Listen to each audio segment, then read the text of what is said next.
Hello and good afternoon, Xbox Nation. Welcome to this week's new episode of the Xbox Factor Podcast. I'm your host, Mr. BoomStick XL. And folks, Redfall has officially released as of 8 p.m. Eastern Standard Time yesterday. And we're going to get into it. Lots of conversations to be had, lots of opinions. I think this is going to be a conversation that is going to have a significant amount of highs and lows. I'm going to tell you right off the bat, folks, I'm not a shill. You know that you tune into this channel because I'm honest. I can't stop playing it. I am absolutely, it's one of my favorite Arkane games since Dishonored. Now, remember, I've been very forthcoming about my feelings for Prey, Deathloop, and Dishonored 2. I love Dishonored 1. I beat it twice. Dishonored 2 got about maybe a third through. Did not enjoy it as much as the original. Played Prey when it first released for a couple of hours. Didn't really care too much for it. When it got the Series X enhancement, played it for about 8 hours, and I was like, just not for me. Deathloop, Game of the Year, Deathloop. I played on a PlayStation 5 literally the same amount of time as I played on the Series X, and I hated it. I just could not. I didn't understand it. I did not. Yeah, I hated it. I just didn't. It did not speak to me as a fan. So, with that said, folks, I'm not the biggest Arkane fan. But I am really enjoying Deathloop. We will get into it, but let's start with Retry, Mr. Game Pass himself. You know, one of the things we saw, I think it was Digital Trends that said that this game was just good enough for Game Pass, which suggests again the conversation of is Game Pass fodder? It's not. Now, listen. Let's not trick ourselves here.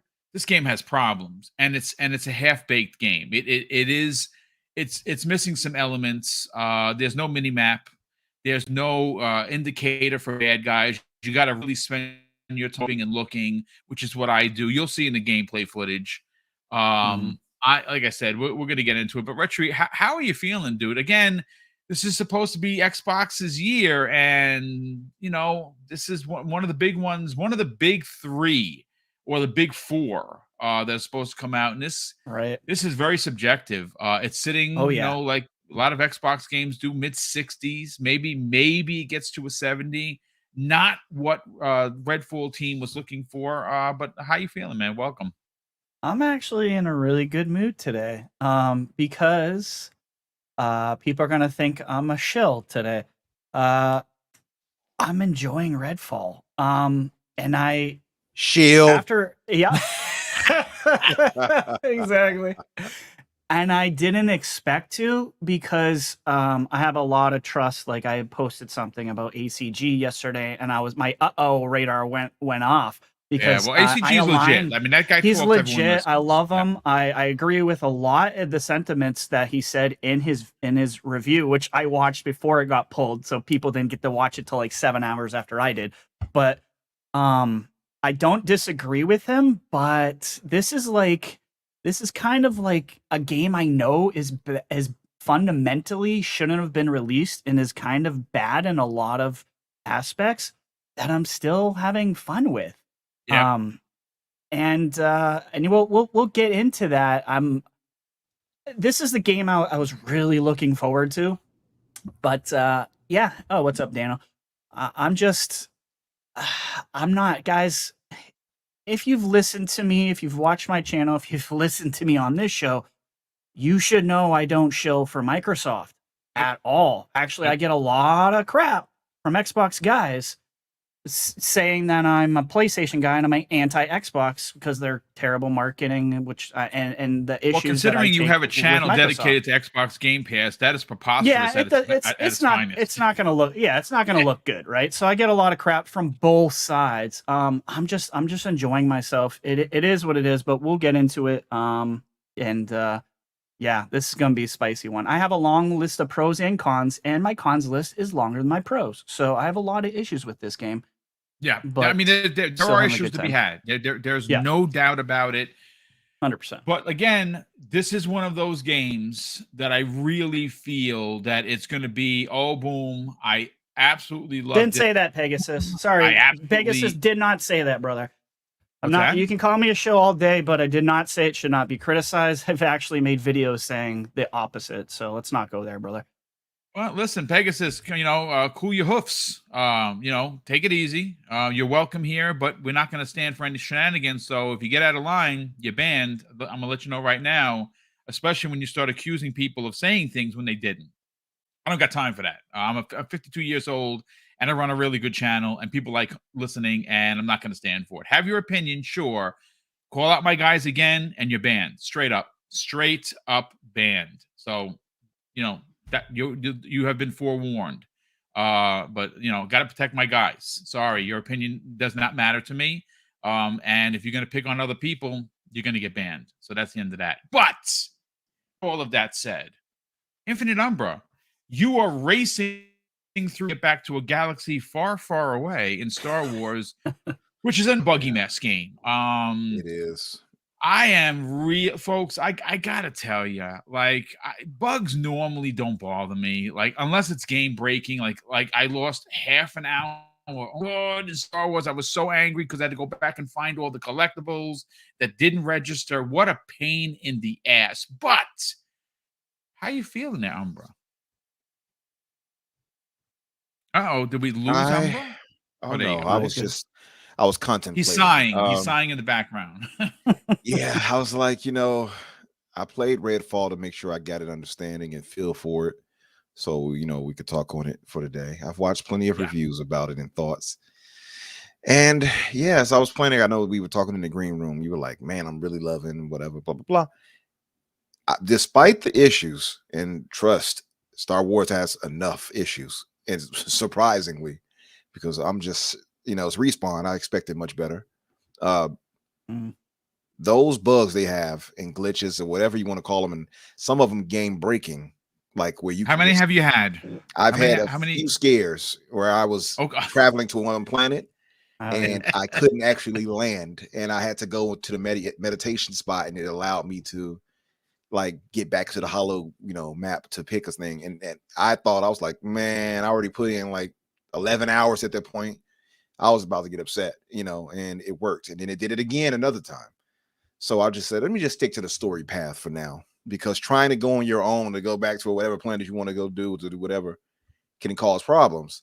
So they have a patch coming out for it today. But I'll say this, despite it having those issues like that, it is so crazy to say this, but man, that game is fun. It is a great game, despite the patch, the issues, rather. Like the bugs and things like that definitely should be mentioned. It should not get a pass when it comes to that. And I can understand people that say, hey, wait on it. Wait till you get a patch and all these other things. I definitely get it. But it is, despite that, damn fun. Yeah, I like it too. I think it's a great game. Yeah, and I've had game-breaking bugs in the very, very beginning, actually. But I'm enjoying it. Yeah, and I think Dreaded kind of said it fair. Like he said, Jedi Survivor is a good game with problems. He said Redfall is a bad game with problems, and we'll get to that. And I know you guys' thoughts, initial thoughts on it, but I'll explain what I feel so far. Let me play the footage. Just real quick to the chat. Let me know. Someone said I'm botting. I'm checking it on You're my. Good now.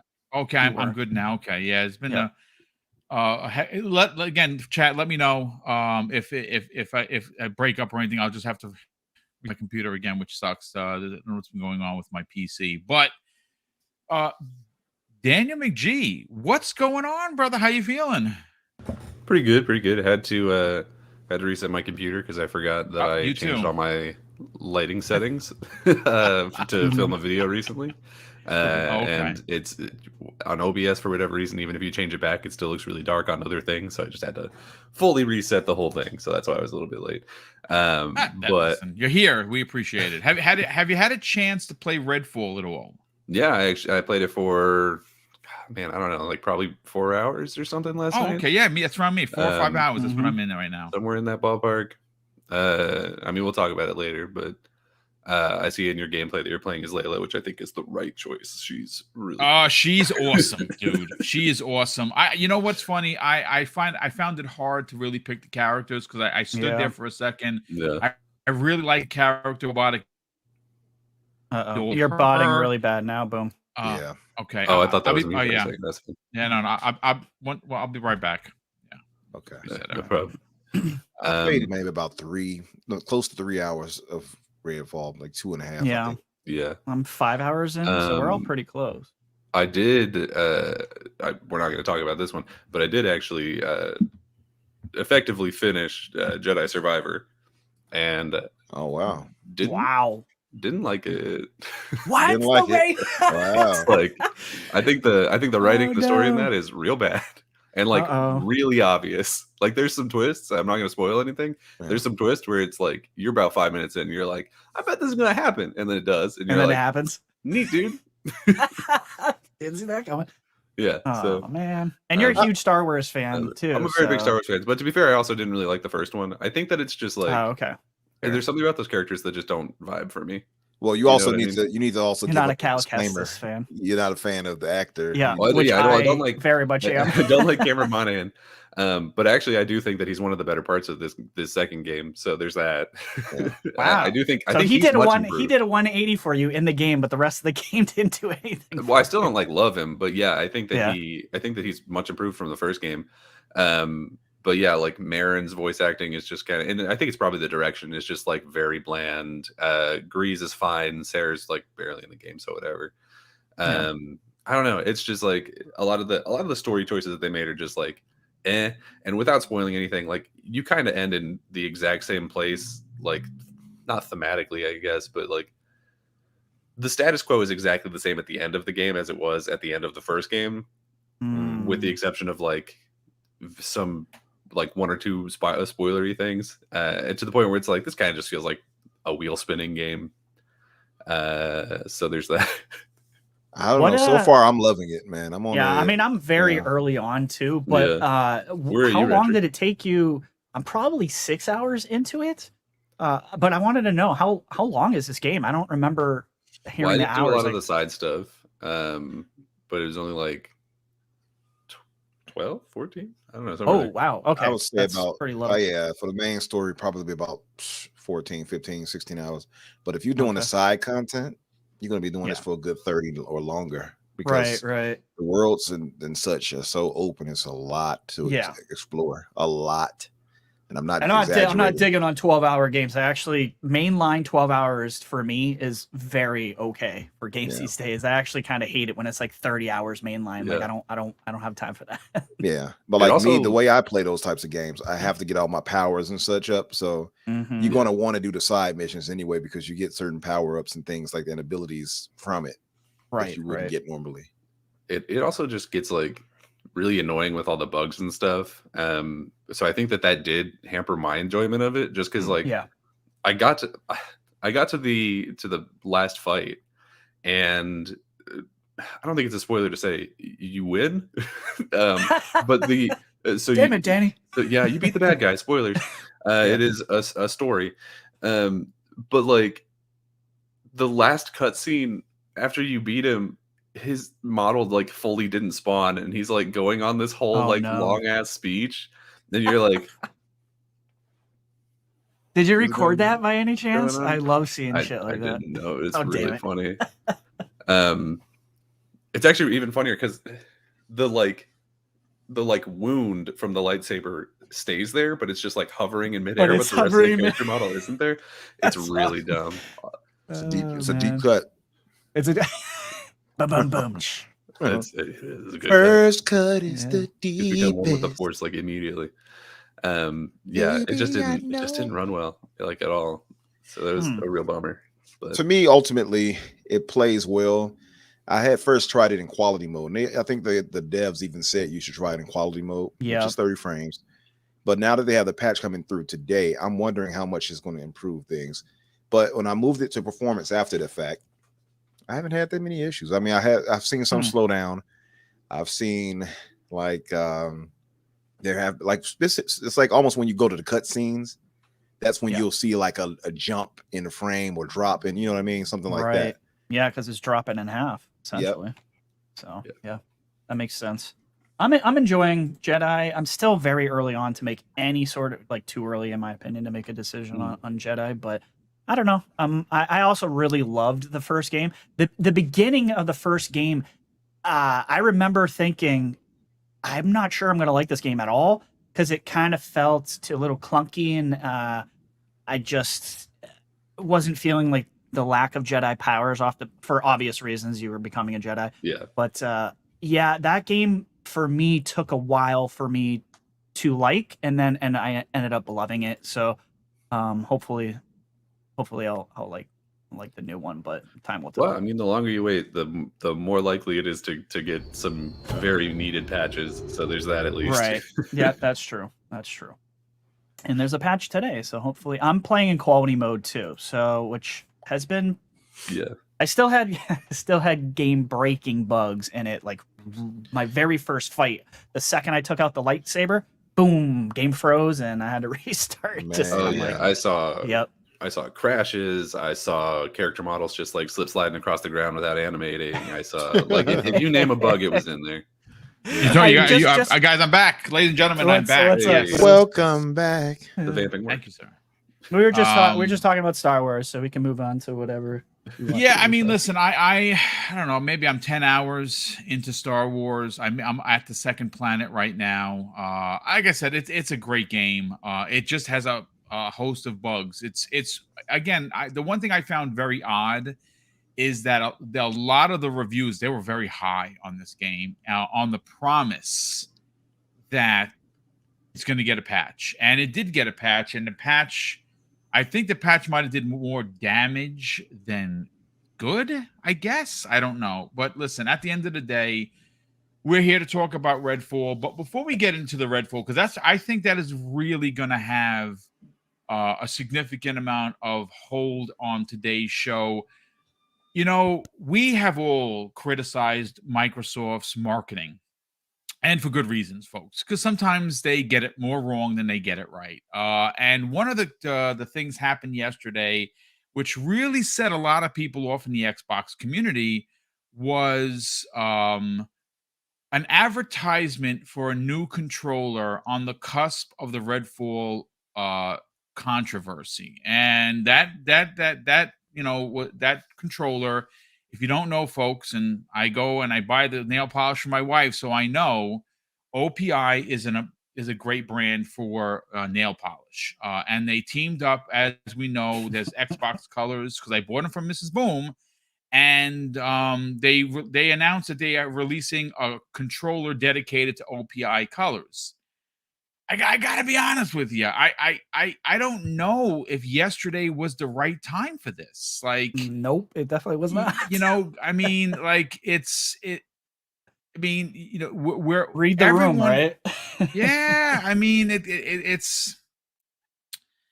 You know, again, I'm not trying to be a negative Nancy, because I have a lot of positive things to say about. Like I said in the opening, folks, I'm really enjoying Redfall. Now, not everyone is going to agree with me, and I don't expect that you should agree with me. I'm really liking the game, and I'm not an Arkane fan. I cannot wait to get back to it, because I hated Deathloop.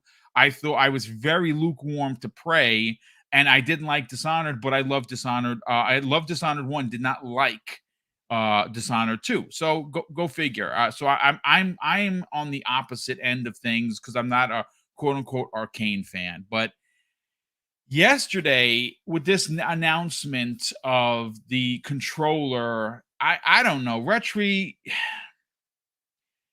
There's something to be said about the marketing and the messaging that's going on. Like, I don't get it, dude. Like, sometimes to me it's odd. I didn't hear. Well, you told me about this in the green room. I was just so busy yesterday. I had no clue what the hell you were talking about, or who Opie was in the first place. Right. I think this is. I don't think this is like a huge story, but I think it more kind of says about the timing was god awful. Obviously, if they released this yesterday on the back of all the negative Redfall, you know, banter that's going on out there, which, by the way, is deserved. I just think that was a mistake. Like, yeah. because there's the whole line of, well, there's more controllers out there than Xbox first party games. Like, I've seen that sentiment going around a lot, which is 100% true. Xbox loves their controllers, and I love that they love their controllers. Don't get me wrong. I think they're awesome. Like, this is not something I'm negative on for Xbox. I actually really love the crazy amount of different controllers that are out there, including the 5 Redfall ones that came out. I thought looked 3 of them I really liked. So yeah, bad timing. Who knows? There'll probably be a controller that comes out tomorrow because they partnered with Skittles or some crap. And it'll be like Taste the Rainbow, and it'll just be, a rainbow one. But I don't know. Like, I think there's bigger fish to fry. But yeah, I mean, on the marketing side, I think this was probably should have waited like a week maybe to talk about it, and then no one would have cared. Yeah, you know what? We're going to roll it right into another piece of marketing from Xbox Game Pass that potentially let the cat out the bag for what's going to happen in the fall. But we'll get that in a second. Infinite Number, I want to get your hot take on this because, again, ever since the announced block by the CMA, I think it took Microsoft by surprise, as we know. But I think Xbox is a little bit on the ropes. And I think that if there's one true criticism to what they've been doing, it's their marketing. And I just think it was really poor timing. And I think Retri said it best. They're just not reading the room. And I don't know if they're even in the same room, meaning Xbox and marketing. Like, guys and gals are supposed to work in tandem, and they just seem to be missing the mark, man. Yeah, they do. They are. And we've talked about this before. Many people in the community have pointed out, oh, you won't get a new game, but here's a new controller. And they continuously fall into that trap. Yeah. And listen, all of us love new, shiny, beautiful controllers. I have more than a few. I have a good 6 of them, from the anniversary on down to Cyberpunk. But it's like, this is not the time, as my grandmother would tell me, it's time and a place for everything. So this just wasn't the time for it. And it just made it look all the more out of place when we were seeing the reviews come back for Redfall. So you're seeing all of that happen, and it's like, oh, here's a controller. And it wasn't even a nice looking one either. It was like, oh, okay, it has those some sort of horrendous colors to put together, but all right. Yeah, so, actually, Colt Eastwood commented on it. He said it looks like an Animal Crossing controller. It kind of, now that you say I'm that, looking it up I now. guess I haven't even seen this thing yet. And I'm an Animal Crossing fan, folks. I play every day with Mrs. Boom, so I got it immediately. I'm like, you know what? He's on to something, folks. Now that you say it definitely does. That's funny. Yeah, I'm looking at it now. Oh, it's not a nice looking controller to me. The color scheme wise, I just not my thing. I mean, I'm a black and red man, but still, it's just not nice looking. And again, it just goes back to, they're not reading the room, like you all said. It's just at this moment, this is not what we want to hear from you. I don't, like you can push a controller anytime, but right now it should be the marketing push for Redfall. It should be you all commenting on bug issues or whatever people are complaining about. It shouldn't be, oh, here's a controller, like it's a carrot or something in front of us being the horses, being led astray or something. While, and while these issues are going on, and we can forget about that. I don't know. I just don't think it was smart. And yep. I mean, again, if you're going to do that, you're going to have to show me something prettier than that.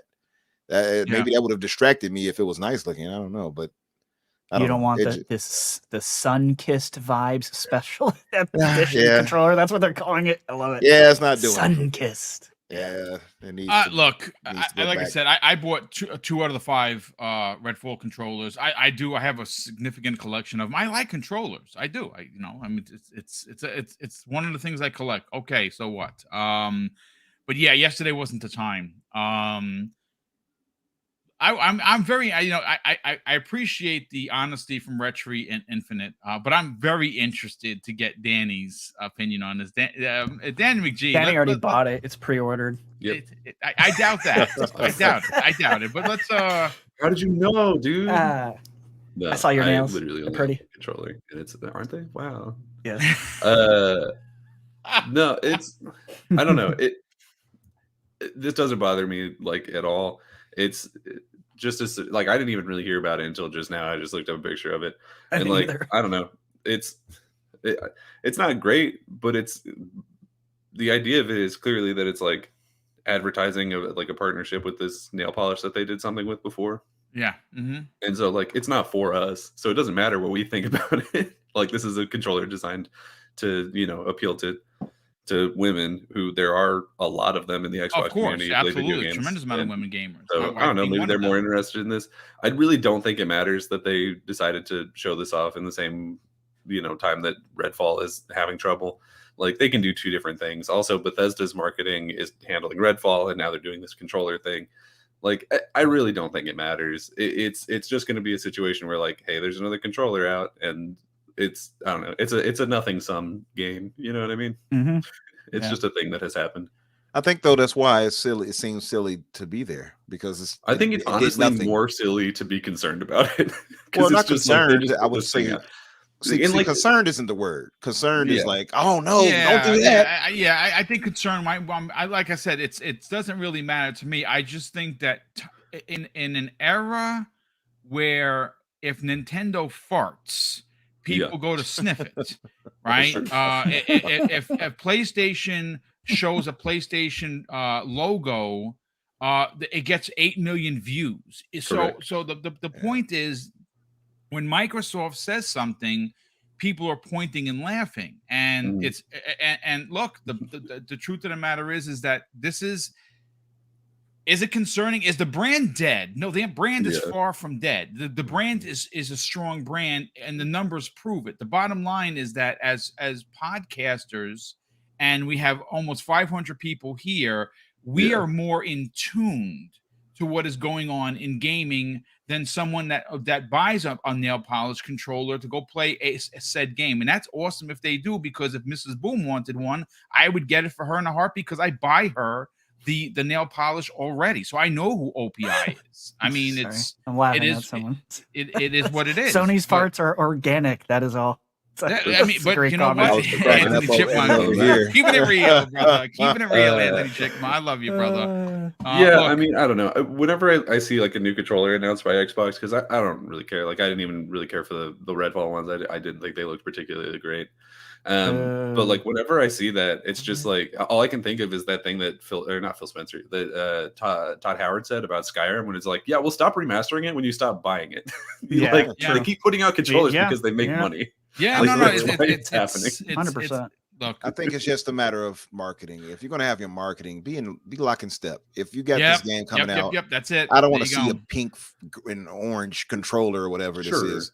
But I don't want to see a Starburst infused. Like they've been talking about Redfall. I just don't want to see that. Redfall and announce a controller at the same time. But they should show something that got something to do with Redfall. They just showed the controllers. Redfall controllers. There you go. So show that. Don't show a Sunkist controller. Dude, that's still out there. No, but they should show it with this. They could have saved that and showed that then and showed the 5 controllers here. No, they need to sell the Redfall controllers before people knew that it was a bad game. Yeah, but that's not going to do anything now that they know. No, but see, not everybody think it's a bad game. And that's no, it's fine. But my thing is, it's not even, again, it's not a matter of frustration. I think when people say things, and this is the thing, like I noticed a lot in the community. If you're critical at all, everybody is, well, I mean, but don't be critical. It's like, no, it's okay sometimes. It's okay. It's all okay. right. You're not going to die. You're not going to. It's fine to be critical. I just think that this is such like a vampires in Redfall. If people talk about anything negative or critical on Xbox. Yeah, you're screwed either way. Today I'm going to talk about a game that everyone else seems to hate that I like, so I'm screwed. You know what I mean? I'm against the majority. It's much like my man the Black John said in the chat here. It's more of a shake my head. It's just like, why is this here now? Yeah, exactly. You have this going on. That's all it is. It's not something I think it's just like I genuinely think it's just like overanalyzing. Like I don't think it really matters. Like no one's if Disney Plus puts out a show that's just like huge ass butt cheeks, and then you go to the Disney Twitter and they're announcing a new ride at the park, you're not going to be like, why are you talking about this ride? Because like no one cares. You know what I mean? Like it's a whole ass different. If Disney is putting out a movie and that movie is ass, right? And then they're advertising, I don't know, another movie, I'm gonna be like, wait a minute, you're not gonna address this ass movie here that people are complaining about that you wasted their money on. I would be a little annoyed by that. You just wasted my money on this ass movie, and now you're trying to sell me on a new ass movie. Disney. A lot of ass, but still, a whole lot of ass. There's a whole lot of ass for sure. But what I want to do, guys, is I want to transition into something else that transpired, and that is the new commercial for Game Pass. Now, I bring it up because there was something in that commercial. And again, this you might consider this to be a reach by Boom, and so please call me out for it. It's okay. They showed Hellblade 2 multiple times in this trailer. So the question that I have for the panel and for the chat, which is over 500, so thank you so much for coming out on this Redfall launch special, is Hellblade going to make 2023? Because that's what I took. Every game that was in this commercial has either released or is coming in 2023, and the one outlier is now Hellblade 2. Retri, you obviously are our Game Pass aficionado, if you will. I mean, did you get the same vibes? Because why show that if you're not going to bring it out this year? Because maybe they learned their lesson. Maybe. I'm so bipolar about this specific issue. It's not even funny. I can change my mind with the gust of the wind in a millisecond. I have been like, yeah, Hellblade 2 is coming out this year for a holiday. And now I've kind of changed my mind a few weeks ago, just kind of based off of the output, which is funny now that Redfall is getting dumped on, that I'm about to say this. But in a year where you got Hi-Fi Rush, Ghostwire, Age of Empires 2, now you got Redfall, you got Minecraft Legends, you got Starfield, you got Forza Motorsport, and possibly Age 4. You're talking 8 first-party games launching into the service this year. Yeah. Feels like, I mean, any year that's more than good enough. And although Hellblade has looked very done for a long time, I just get this weird feeling, and there's nothing behind this whatsoever. I don't know, because we don't know when Forza is coming. We don't know when Age 4 is coming. So there's still a question mark. Are these going to hit holiday? And I don't think they should cannibalize Hellblade 2. So I just have this weird feeling that we're looking at February of 2024. Any year, and this is also like why I'm also fighting maybe Hellblade is this year, because next year could be absolutely bananas. If you had Hellblade, Avowed, maybe Fable, Indiana Jones, Outer Worlds 2, In Exile's Cyberpunk game, State of Decay 3, Compulsion game, which is in an alpha build, by the way, that should be here next year. Maybe Perfect Dark, maybe Everwild. I mean, that's insane amount of games. Yeah. So honestly, I have no freaking clue, to be perfectly honest with you. So I'm just going with a gut feeling that I think maybe, early 2024, come hit hard with Hellblade. Make that your Sony-esque game, right? Make that your God of War for Xbox and start the year off right. But I have absolutely no clue, to be honest with you. It's a strong opinion, and you bring a lot of fantastic points. So I'm going to throw a counterpoint here as to why I think it's this year. Infinite Umbra. Got that Uno reverse here is where I counter the importance, again, this is just my opinion, of Hellblade bookending 2023. You opened up 2023 with Hi-Fi Rush. It's going to be a game that's talked about in many people's top 10 lists of the year, potentially even Game of the Year talk. Now, again, that's subjective, sure, but it's that great of a game, and it does not have any bugs. It's one of the most perfect games I've played in a decade, easily.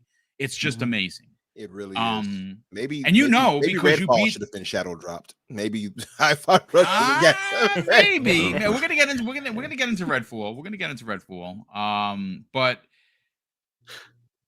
Retri made a point that there will be a total of 8 first-party releases this year. Now, that list is subjected because half of them, they're not for me. I'm not playing Age of Empires, right? I'm not playing 2 or 4. Minecraft Legends, not for Boom. It's for somebody, but it's just not for me. The other games, though, are for me, which I'll be playing. If you can turn around and bookend 2023 with Upfront, Hi-Fi Rush, and then you close it with what we're hearing in the background is going to challenge in regards to graphic fidelity something as amazing as God of War. That's the talk. Now, is it going to happen? Your opinion. Everyone has an opinion, right? I'd like to believe it's going to happen. I'm not saying it's going to be better than God of War Ragnarok. That's a really fantastic game, but maybe it is. Maybe they've expanded everything on Hellblade 1. That's what they're saying. This commercial, at least for me, and maybe it's because I'm taking hopium nowadays. You know, I'm 52, getting a little extra boost. Hopium, it's in. Nothing it's wrong good. with it. What are your thoughts on, bro? Is this a kind of a peek into what's happening, or is this was like, hey, we're just gonna throw Hellblade in because it was the only it's the outlier in the commercial. It's the only game that has not been announced for 2023. You know, actually, if you all remember, we were talking about games. I believe it was a past episode, Boom, and we were talking about games that might come out this year. Like, what do you expect? And I said this on the Xbox Infinite podcast too. I actually believe the Hellblade would release in the later half of this year, just because it seemed like it was so ready, and the production part they were at was like on the last part. I will say though, seeing so many games have all these bugs and issues and the delays that everybody has needed, maybe they should take their time and come out next year. But I'll say, yeah, it's possible. And to have that shown during that, absolutely, that's where there's smoke, maybe there is fire. That could be the case. It is an outlier, like you said. Is why is that there all of a sudden, right? So that's a fair point that it could be the case. I would look at it like this though, and it would make me doubt it. We know for sure we have Starfield. That's in September. Yeah. We still don't know where Forza Motorsport is going to land. So I'm still thinking October for some reason. That it could be, October or November. I mean, both. That's both months they've released on. And you got real New York for a second there. That was really fun. I'm still thinking October. I was very New York. Yes, I'm sorry. I'm sorry, folks. I'm from New York. What can I say? Hey, Joey. Thinking October, Joe. No, but like, so then you have, like I said, Forza Motorsport. Where's that going to land? If it's going to land this year, it might not. I mean, we never know. And then you have Age of Empires 4. That, so it's actually kind of stacked. And then we also don't know what they might show at the showcase this year. Maybe this year here they might say it's another game coming out later this year that we weren't prepared for. Then of course we got the third-party games that they have exclusive game releases for this year too, around those same times. I believe Stalker 2 is later this year, right? You have what else? We had a bunch of other ones. We got Liza P. We That's a big one. Yeah, that's a really big one. So you got it's a bunch of other ones that I'm drawing a blank right now. I'm kind of tired, but it's a bunch of games. Flintlock, that was the one. I loved how that looked, and I can't wait for that. So you have some games that it might clash with it in a way. So I don't know how that would fit, but I would say that advertising that and showing it there, it probably wasn't by accident. It could be them alluding to what they have coming this year. And I'll say this: if it does, despite some of the issues people may have had with the cadence of releases with Xbox, this would be a solid year. I mean, all things considered, 8 first party is 8 first party would be good. solid. Yeah, you can't really whether you like those, right? I mean, the thing is a lot of people will be like, well, I didn't like half of those games, and that's perfectly fine. Absolutely, and I understand that half of these games probably won't hit for me either. But at the end of the day, as a company, when you're looking at it, that's 8 first party. That's a lot. It's a lot. I would just hope that all would do. I mean, I will be fair to say, yeah, I would hope that the games that release are not mid, obviously, but yeah, I mean, to be fair, that's I guess it's not unfair to say that, but yeah, that would be solid. I mean, it's much more, and well, I'll get to this when we get to the Redfall discussion. I'll leave it alone for now. Yeah, no, listen, it's look, before I bring Daniel McGee into the conversation, and we're going to get into Redfall because I do have a lot to say. A lot of people have a lot to say, and like I said, for me, it's positive. It's sitting at an 8.0 out of 10 right now. I'm 6 hours in. I got leveled up. I think I just hit level 5 or level 6. I'm a map guy, folks. I like seeing a big map. I like a lot of things to do. It's why I fell in love with Ghostwire Tokyo, another game, my favorite game of the year. That and Hi-Fi Rush. That's high praise. I mean, I enjoyed you know what? I enjoyed Ghostwire too, though. I did not expect to like it as much as I did. So I got to go back and finish it, though.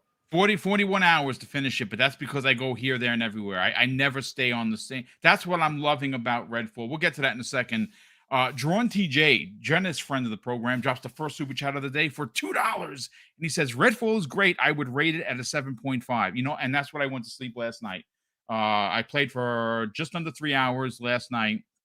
And I said, okay, for me, it's 7.5 because I like what I see. There's problems. There's no doubt about it. The AI is just bonkers ridiculous. But for me, and after last night, after waking up this morning and playing for 4 hours straight, it bumped up to 8 for me. It could go, you know, because there's talk where the second half really explodes in a good way, and that could inherently be the problem. People aren't going to give it a chance to get to the second half, and you really shouldn't have to wait halfway through a game to get good. But we'll get to that in a second. Sanchez MTZ Gaming. Sanchez, how you feeling? How you feeling, brother? Welcome. Thank you for the very generous $5 super chat. And he says, I'm really enjoying Redfall so far, and I'm 8 hours in. Wow, that's awesome, dude. I'm glad that you are enjoying it.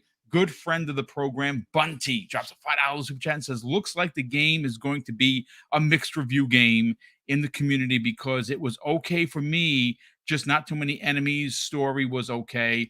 And that's fair. The world is not as populated, but that's because everyone is dead. Now, is that an excuse for it? Not, you know, to take it from me, like I said, what I will say about Redfall, and I don't know if anyone has felt this since playing it, there is a sense of dread. And I do feel like if you get jumped by vampires, no matter how powerful you're dead. They're fast. And there's a bit of a fear when you're getting out there. That's just me. I'm enjoying it. Good friend of the program, Black Sausage, drops a $5 super chat and says, the year of dreams has quickly turned into a year of nightmares. Microsoft has no excuse for this skeleton of a game. My box is unplugged and unsubbed. I mean, a lot of people are mad, and I can't argue with the guy. If that's how you feel, brother, that's how you feel. We also have Drawn TJ drops an additional $5 super chat and says, gunplay is great. Graphics are good, and the servers have been having problems, and the open world seems empty. It feels like Doom in the gunplay. I don't know about that one. Yeah, for me, the guns don't hit as hard. Like I have a particular sniper rifle that's really good, and I just got a shotgun where she uses her magic to reload it, which is actually a cool animation. And that's pretty good. The sniper I have is you actually just named really the two best guns in the game right there. There you go. So far. Maybe those are the only ones I don't have an issue with. Maybe he meant it felt like Doom to him using the aiming speed wise, maybe. Yeah. Maybe. I think the speed that you move at is kind of Doom-esque, I suppose. Yeah. The speed is actually if you're running, you can move really quick. You're definitely cooking for sure. You make up ground quick, especially if they're chasing you. You can book. Tom from Tanami drops a $5 super chat and says, at what point do we look at Xbox management and say there needs to be changes? At the end of the day, someone at Xbox said, yep, good enough, send it. And he is 1,000% right. And who does that fall on? Folks, that's Pete Hines, man. He let this out the door. He runs Bethesda. I don't know what's happening. You know, this is guys and gals. This is not the first time that we've had some talk about Xbox management. Some people say that it's too loosey-goosey. I don't make games, so I don't know what it's like to have someone on top of me to finish a game. But there's something to be said about the way Sony makes their games, and 9 out of 10 times they hit. Now, not taking away from Horizon being a little bit broken. Gran Turismo was very broken. So they had some problems with some of their recent releases. Somebody's going to say Returnal, by the way. I was just about to say definitely somebody was going to say it. It always I was going to say it. Although it wasn't first party. I know it wasn't first party. And The Last of Us on PC was again, I'll never forget the head spinning Ellie thing. I go to drink. Whenever I'm sad, I think of that and I just laugh, and it makes me happy. Not because it's a strike against Naughty Dog. It's Ellie was head spinning in the back of a cutscene. That's amazing. Like I couldn't dream up that, how funny that was. I'll add this caveat though, Boom. Yeah, it is on Pete Hines, but ultimately 100%. You already know who it falls back on. It falls on Phil Spencer for sure. Yeah, and this is why I'm confused on. I guess we'll get into it more. I'll let you go ahead through the super. Yeah. But we're getting there in a hot second, folks. First of all, if you're finding the channel for the first time and you are enjoying the conversation, which of course is very honest, right? We're very honest, very earnest. We have a lot of laughs here. I ask that you consider subscribing. We are just a few subs away from hitting the 12.2, which is 12,200 subs. I don't think we're going to hit 15K unless something magical happens. I don't buy subs, folks, and I don't shill for subs. If you like the content, I ask that you subscribe. And if you don't like it, then, listen, hit the thumbs down button. I can't argue with you if you don't like the content. But I ask that at least if you are enjoying the conversation, please consider subscribing, and while you're here, hit the like button. We have Guess Who 107 drops a very generous $10 super chat, and he says this, folks. My wishful thinking is Xbox comes out before the end of the week, owns up to the Redfall mess, acknowledges the fact that we have been hanging with them, and it will pay off. Not asking for much here. And you know something? That's a strong sentiment. I don't think there's anything wrong with what Guess Who said, because we have been hanging with Xbox. Now, I have had a great time with my Xbox. And again, it's subjective. We're going to get into Redfall. I'm really liking it, man. Like I'm on the show doing it live, and it's right over there. And I freaking cannot wait to get back to it. Crazy, right? The game that everyone hates, someone like ACG, the guy is as legit as they come. I love his content because he wears his opinion on his sleeve and he doesn't care. And he said this game's a 4. As a matter of fact, he said in his video before it was taken down, I saw it. It's the worst game of 2023 that he has played. That shocked me when I saw that one. That's hard. That's a hard opinion, but it's ACG. He must not have played many games. Is all I'm saying. Nah, I mean, I don't know. ACG. I think he's also kind of. I think that came across as the buggiest game I've seen in 2023. That's kind of what I got out of what he was actually saying. Yeah, maybe I misinterpreted it because he had so many freaking bugs. It was bad. Dude, it was really bad for him. And it was just really bad for PC in general. I haven't played it. I've been playing on Series X. I have it downloaded on my PC. I don't play on PC anyway, even if I had one. Mrs. Boom's got a rockin'. She's got a 3080 in her new laptop. Crazy power. That's for her. That's not for me. I'm not a PC dude.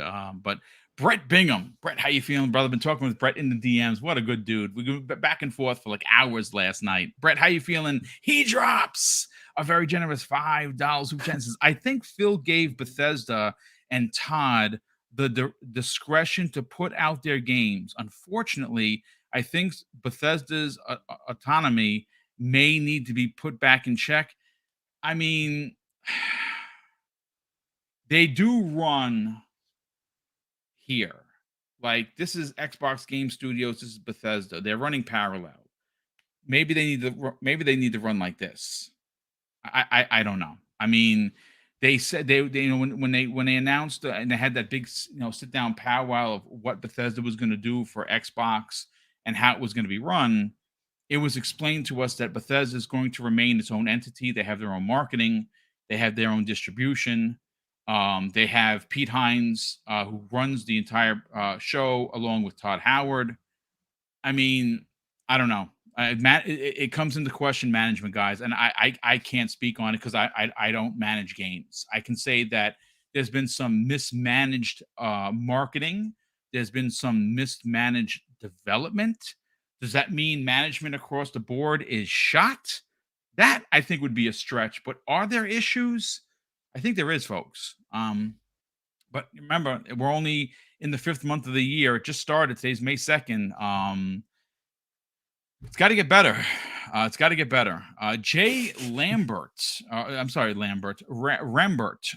Jay, thanks so much for the very generous $5 super chat. And he says, Xbox cannot give ammunition to PlayStation fanboys who are, for the most part, running the game's media.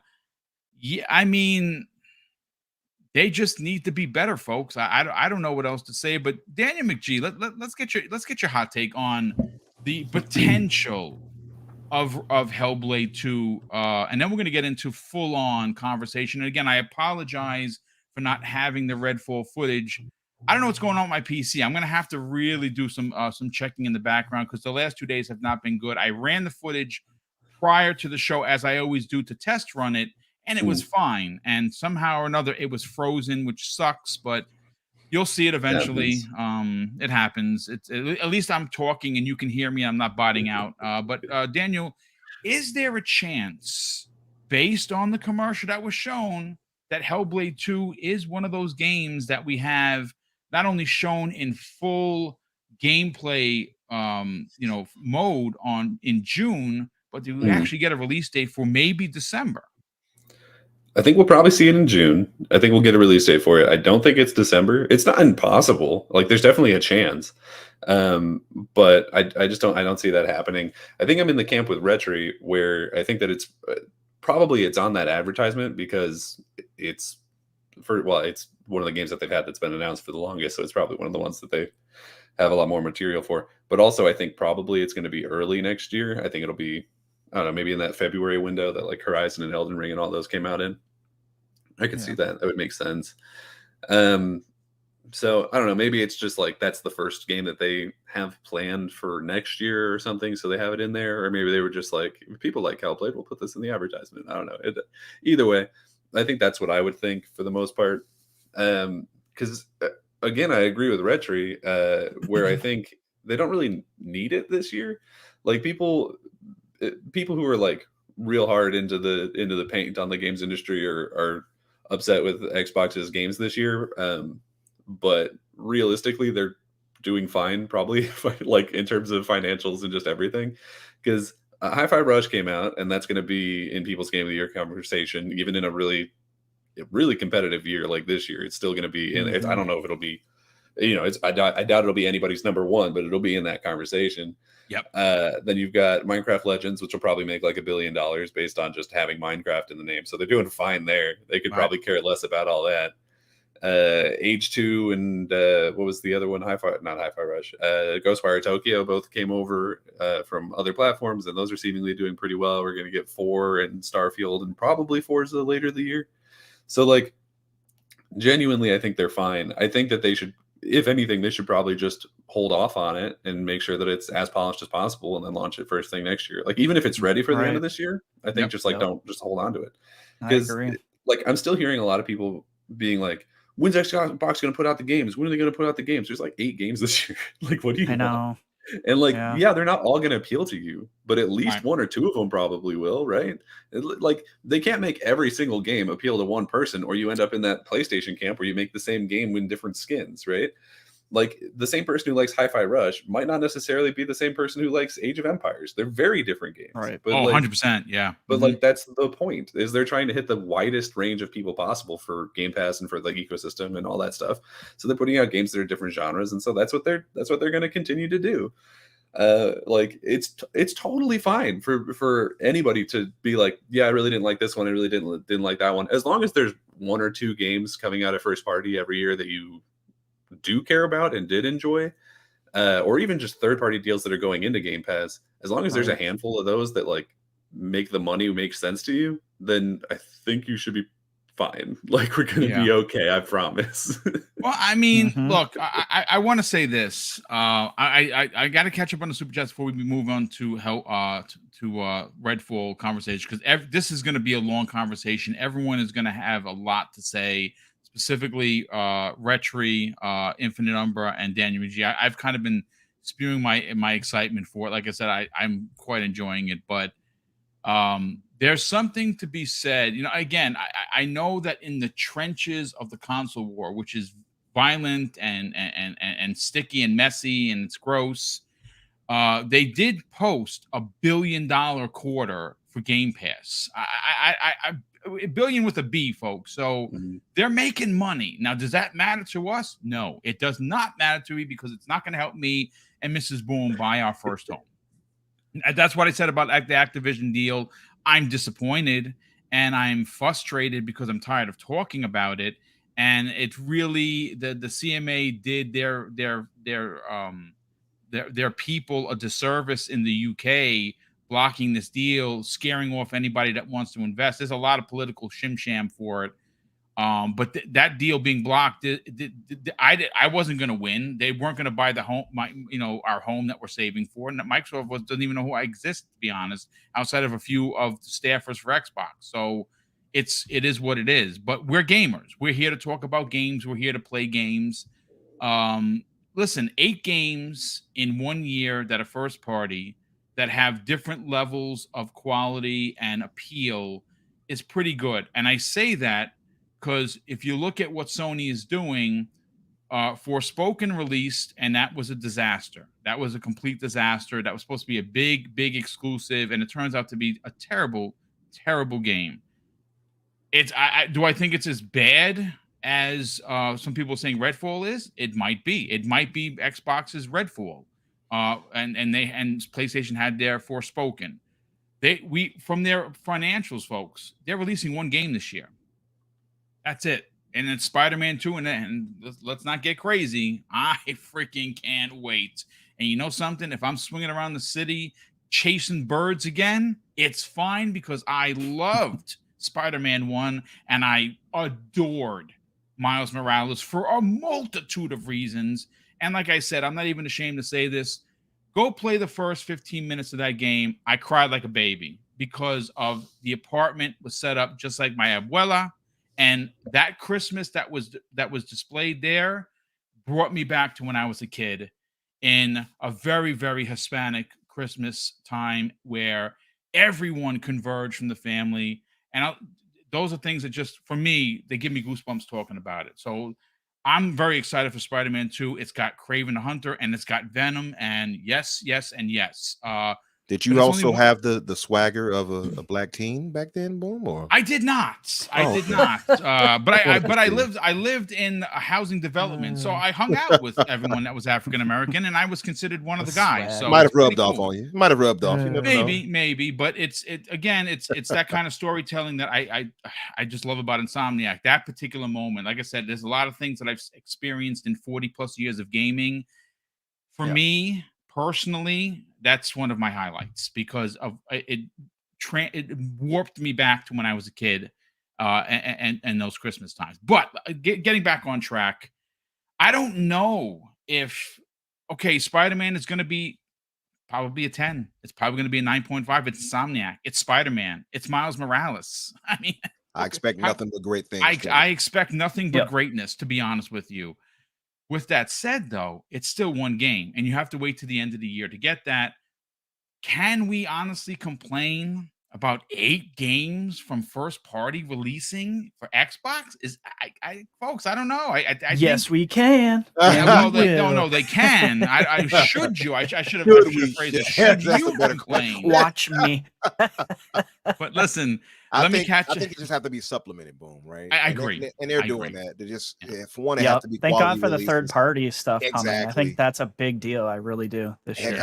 I would say during the whole situation now with the CMA, they should be money heading some other games right now. I agree. 100%. 1,000%. Not even 100%. 1,000%. But before we get on to Redfall, I got to catch up on the super chats, please, if you don't mind. Drawn TJ drops an additional $2 super chat and says, "I see Hellblade 2 on Christmas. Wow, that'd be a hell of a Christmas present. But I don't think it'd get played as much. I like you know what I like? I like right before the Keeleys, you drop that, because then you get people talking about Hellblade, and if it turns out to be what I think it's going to be, it's a show stealer." Lieutenant Hulk in the chat drops a very generous $2 super chat and says, "Sony just dropped Gran Turismo trailer." Yeah, the movie. There's a Gran Turismo trailer, folks. It's a film, and it's about it's a film. It's about racing. It exists. I actually heard some people liking it. I haven't watched a trailer yet, but it is based on, and this is pretty crazy. So I'm not a racing guy. Film, like, you know what I'm saying? That's fine. Last racing movie I cared about was Days of Thunder. Oh, there you go. That's a good one. Yeah, that was actually quite a good one, to be honest. But this Gran Turismo film, if you didn't know, the story behind it is pretty interesting. It's actually about a kid that played Gran Turismo on his PlayStation, and that propelled him to actually become a real race car driver. I think the story is awesome. That makes me not want to watch it. Good thing you didn't play Hitman, huh?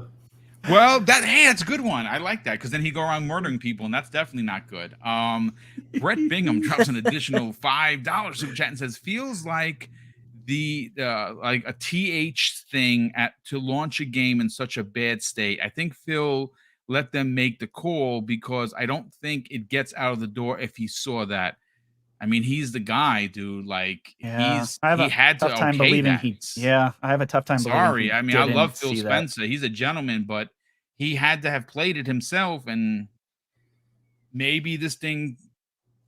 You know what we said, folks. Me and Retro were talking in the green room prior. I think the problem, I think the reason why this game had to release, and I agree or don't disagree, folks, it's up to you, is that they really painted themselves into an ugly corner with that 12-month shit. I hated that E3 where they were like, for the next 12 months. I knew it was going to come back to bite them in the ass, and it did. And if this game would have fell out and not released, it would have been egg all over the face. And the game comes out and it's half baked for some people. Some people are really not liking it, and it's egg on the face. I'm loving it, but that's just me. Again, I'm a weird gamer. I like map games, so there you go. Whole grain bread. What an awesome name, dude. I like whole grain bread, as a matter of fact. Toasted with a little bit of cream cheese and a coffee is always nice. He drops a $5 super chat and says, "I don't blame Xbox. I blame Arkane for Redfall. The game was in development way before the acquisition, which it was, and I have higher hopes for Starfield."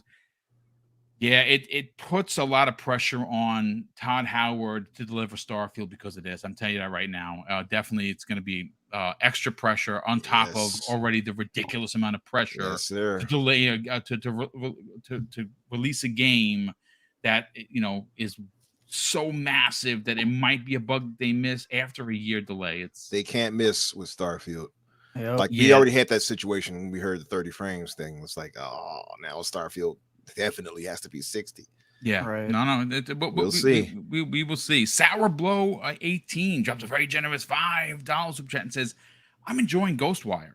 I always get off track. Wasn't expecting to play this much out of it. I'm currently 17 hours in and just finished chapter 3. Yeah, I beat the game in 41 hours, and I freaking absolutely loved it. One of my favorite games of the year.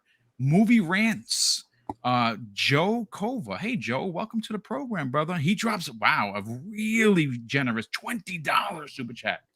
He says, "I'm a Sony pony, and I'm upset that Redfall failed, and that the Activision deal is failing because Microsoft is not bringing competition to Sony. If there's no competition, then there's no reason for Sony to improve its own products." And that's a very solid point. Sony does a lot of great stuff. They're again, it's subjective, folks. A lot of people don't like their samey games. I like their samey games, dude. Like that's my kind of style, but that's me because I'm an old man. Tom from long as the samey game is top quality, I'll take it. Yeah, me too. I hate to say this. I will take another Uncharted. I'll take another God of War. I'll take another Aloy, another Horizon. I'll take I'm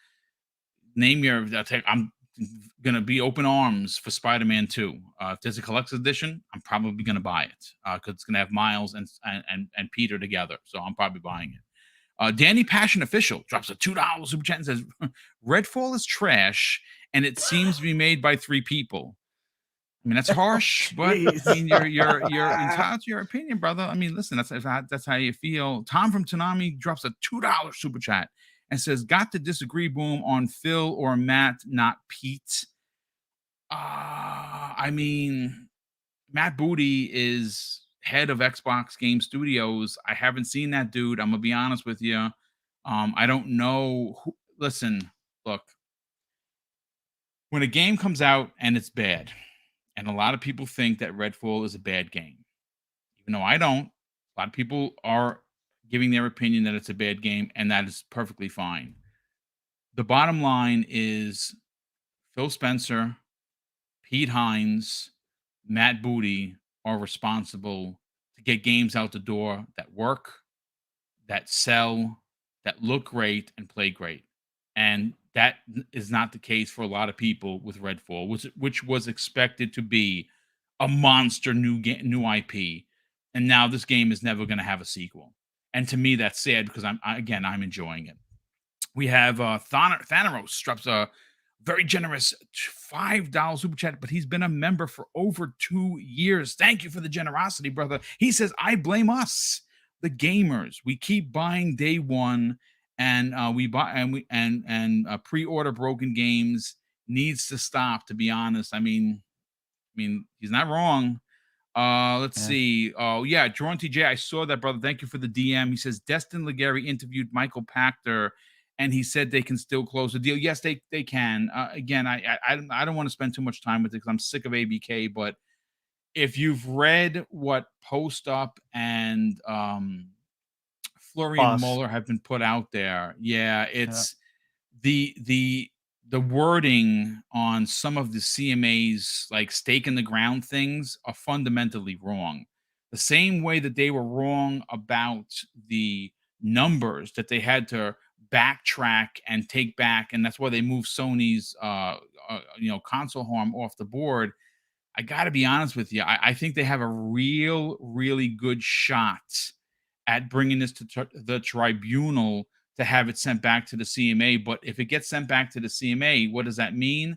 Well, the prime minister is getting involved. And that's because this deal has massive ramifications for Microsoft's investment in the country. So I don't know. It's going to be a long fight, but we're here to game. Let's talk Redfall. I think that I have said enough about it. I am not a shill, folks. You tune in and you like the content because you trust what I have to say. If the game was a stinker, I'd be like, yep, I did not like it. Same way I didn't like Deathloop. People said that was game of the year. I'm like, what game are they playing? Because this sucks. Exactly. Sorry. Yeah. Retri, let's get into it. You happen to do something that a lot of people aren't doing, and that's talking positive about Redfall. You didn't expect to like it. You saw the review from ACG. You're like, yeah, God, this is not going to be good. And it turns out that you're enjoying. What has been your experience with Redfall? How long have you played? Are you itching to get back to it? I am itching to get back to it. I'm kind of split on this one though. I'm enjoying. Here, let me go over the pros. My cons list is much longer. It just is because there's just a lot of issues with this game. I enjoy the environment and the atmosphere that Arkane created in this game. I think it's pretty cool. I know the graphics are not top notch, but they're not. I didn't expect that. It's Arkane, and if you expected that, I'm not sure you've played a lot of Arkane games. So I'm not like, why doesn't this look? Why isn't the fidelity through the roof? For me, that doesn't make or break a game. I'm more concerned with gameplay mechanics. Is probably my number one thing. I think the sound design in this game is absolutely exceptional, in my opinion. Between like the whispers of the vampires and all the spooky shit they're saying, the environmental sounds, the wind, and I think the sound, unfortunately, is probably the best part of this game. If you play it with headphones, it's crazy. I'm playing it with headphones, and it's crazy it's because really, really good. He's right, folks. And a couple of times I'll come out of an alleyway and you hear them in your right ear, the whisper of this thing that's behind the corner, and you don't know where it is. Like I said, I'm not saying I'm scared. I'm saying that you gotta be tactical. Okay. And it's pretty good to sound. Yeah, I agree there. Great point, man. Yeah, I mean, I know that doesn't matter to a lot of people, but I sound is important to me. I think it can make or break a lot of games. So I thought that should at least be addressed, because out of all the things that they've done wrong, and there's plenty of that, I think that's something they actually really did well. The guns themselves and the impact of said guns is like 80% bad, 20% good. And that's why I like that you mentioned the sniper rifle specifically and the shotgun, because those are the two guns out of all the ones that I've gotten so far, and there's a ton of guns in this game, that I think are good. The other guns on the negative side feel like I'm shooting a frickin' BB gun. Like there's just like no recoil. It just feels dead. I don't know how else to explain it, but that's the perfect way. They feel like you're not even like you're firing a water gun. It's not a lot of impact. I don't feel like. So I'm playing as Jacob. I just started with the guy. I didn't know who to choose because I've been going all over the place. I like he's got his Raven that basically points out where people are for you, and then outlines them in red. I like that, and I enjoy his other invisibility power if you want to go up and sneak behind people and kill them with possibly the worst animation I've ever effing seen on a kill when you're coming up behind someone. Like that's something a lot of people have noticed, and I noticed right away when I snuck up behind people, and you just do it's no animation. You just hit the guy and they just fall to the ground, and it's so empty that feels just empty. Speaking of empty, here's another problem with the world. It's empty. It's too empty, in my opinion. I'm looking around going, where the hell is everybody? Like I don't feel like there's enough cultists. Vampire numbers, I guess, are fine because they are harder to kill, infinitely harder to kill than the cultists. I'm mowing through the cultists with absolutely no problem, because the AI is horrendous. Yeah. Dumb as a stump, dude. The AI is so bad. They're just dumb. They'll be looking right at me sometimes, and the meter won't go off for them to recognize me, and they'll just turn around and they won't say anything.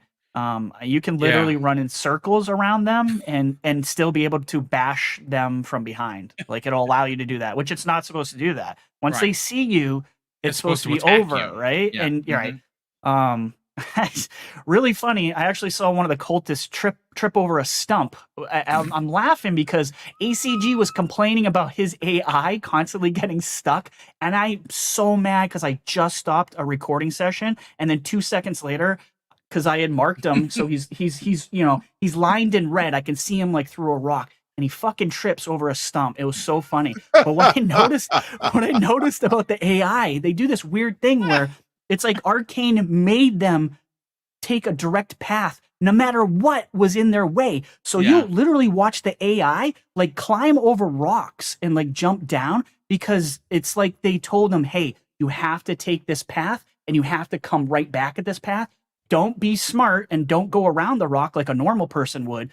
But they climb. It just doesn't make any sense what they're doing. Like, watch the AI guys carefully. It's really funny because it's that dumb. It's pretty bad. He's not wrong. There's a couple of times where I've run past one, and you think that they saw you. You can like slap these guys on the ass, and it's like, what was that? They just turn back around and keep marching. I'm like, yes. Look, like I said, folks, I'm not going to say the name because I don't want people to attack anybody. This is supposed to be a fun conversation. Some guy says that that we're capping. I don't understand how we are. Like, okay. Well, I'm not done with my bad list, so yeah, we're going. We're giving I don't think anyone said it was a good game. They just said they were having fun, which is not the same thing. I think there's a thank you, Daniel. I think that's that's why my mind is like split literally in two, because I recognize how bad this game should have never seen the light of day. It should have been delayed I know a year. That. I know it should that. have been delayed a year. Right? I said this when Retri, you and I were on the same page. We got booed. We got booed by a lot of people. Yeah. For sure. When we said this game should have been delayed. Arkane knows the game should have been delayed. Pete Hines knows the game should have been delayed. And Phil Spencer knows this game should have been delayed.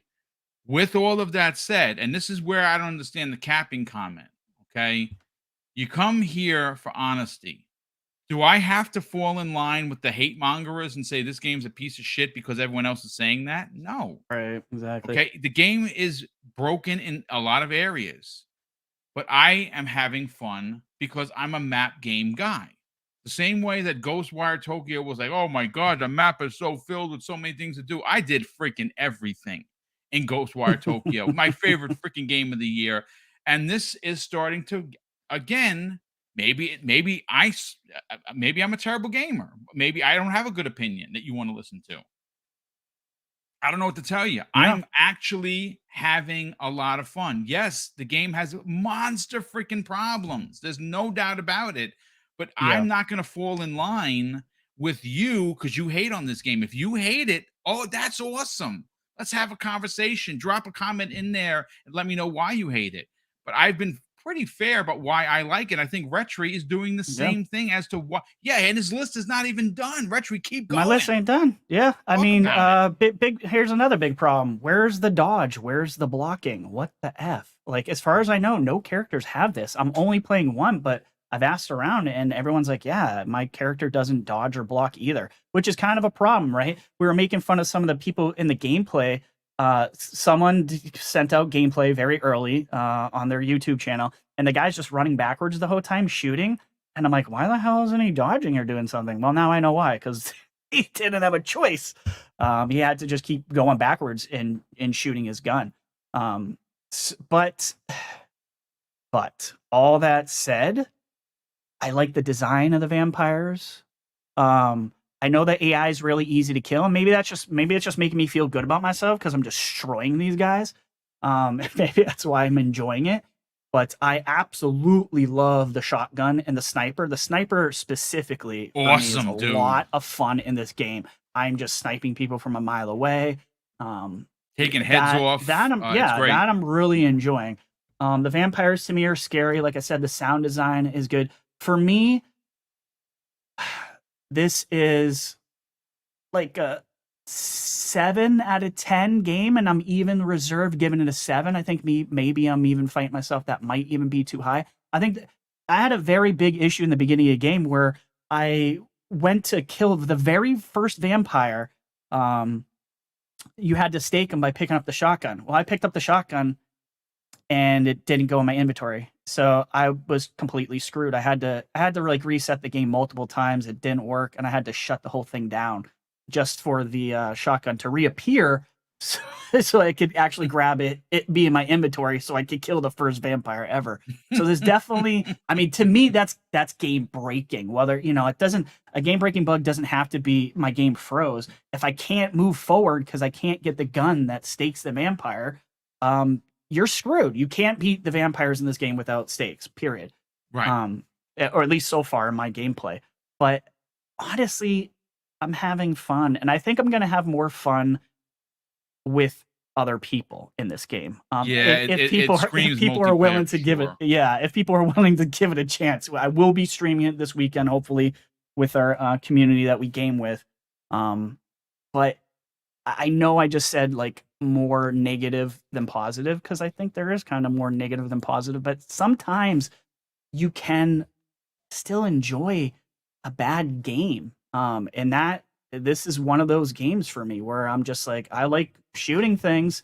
I am not an Arkane fan. Neither. I hated Deathloop. You can go look at how much I played it, about 3-4 hours, and I quit. I hated it that much.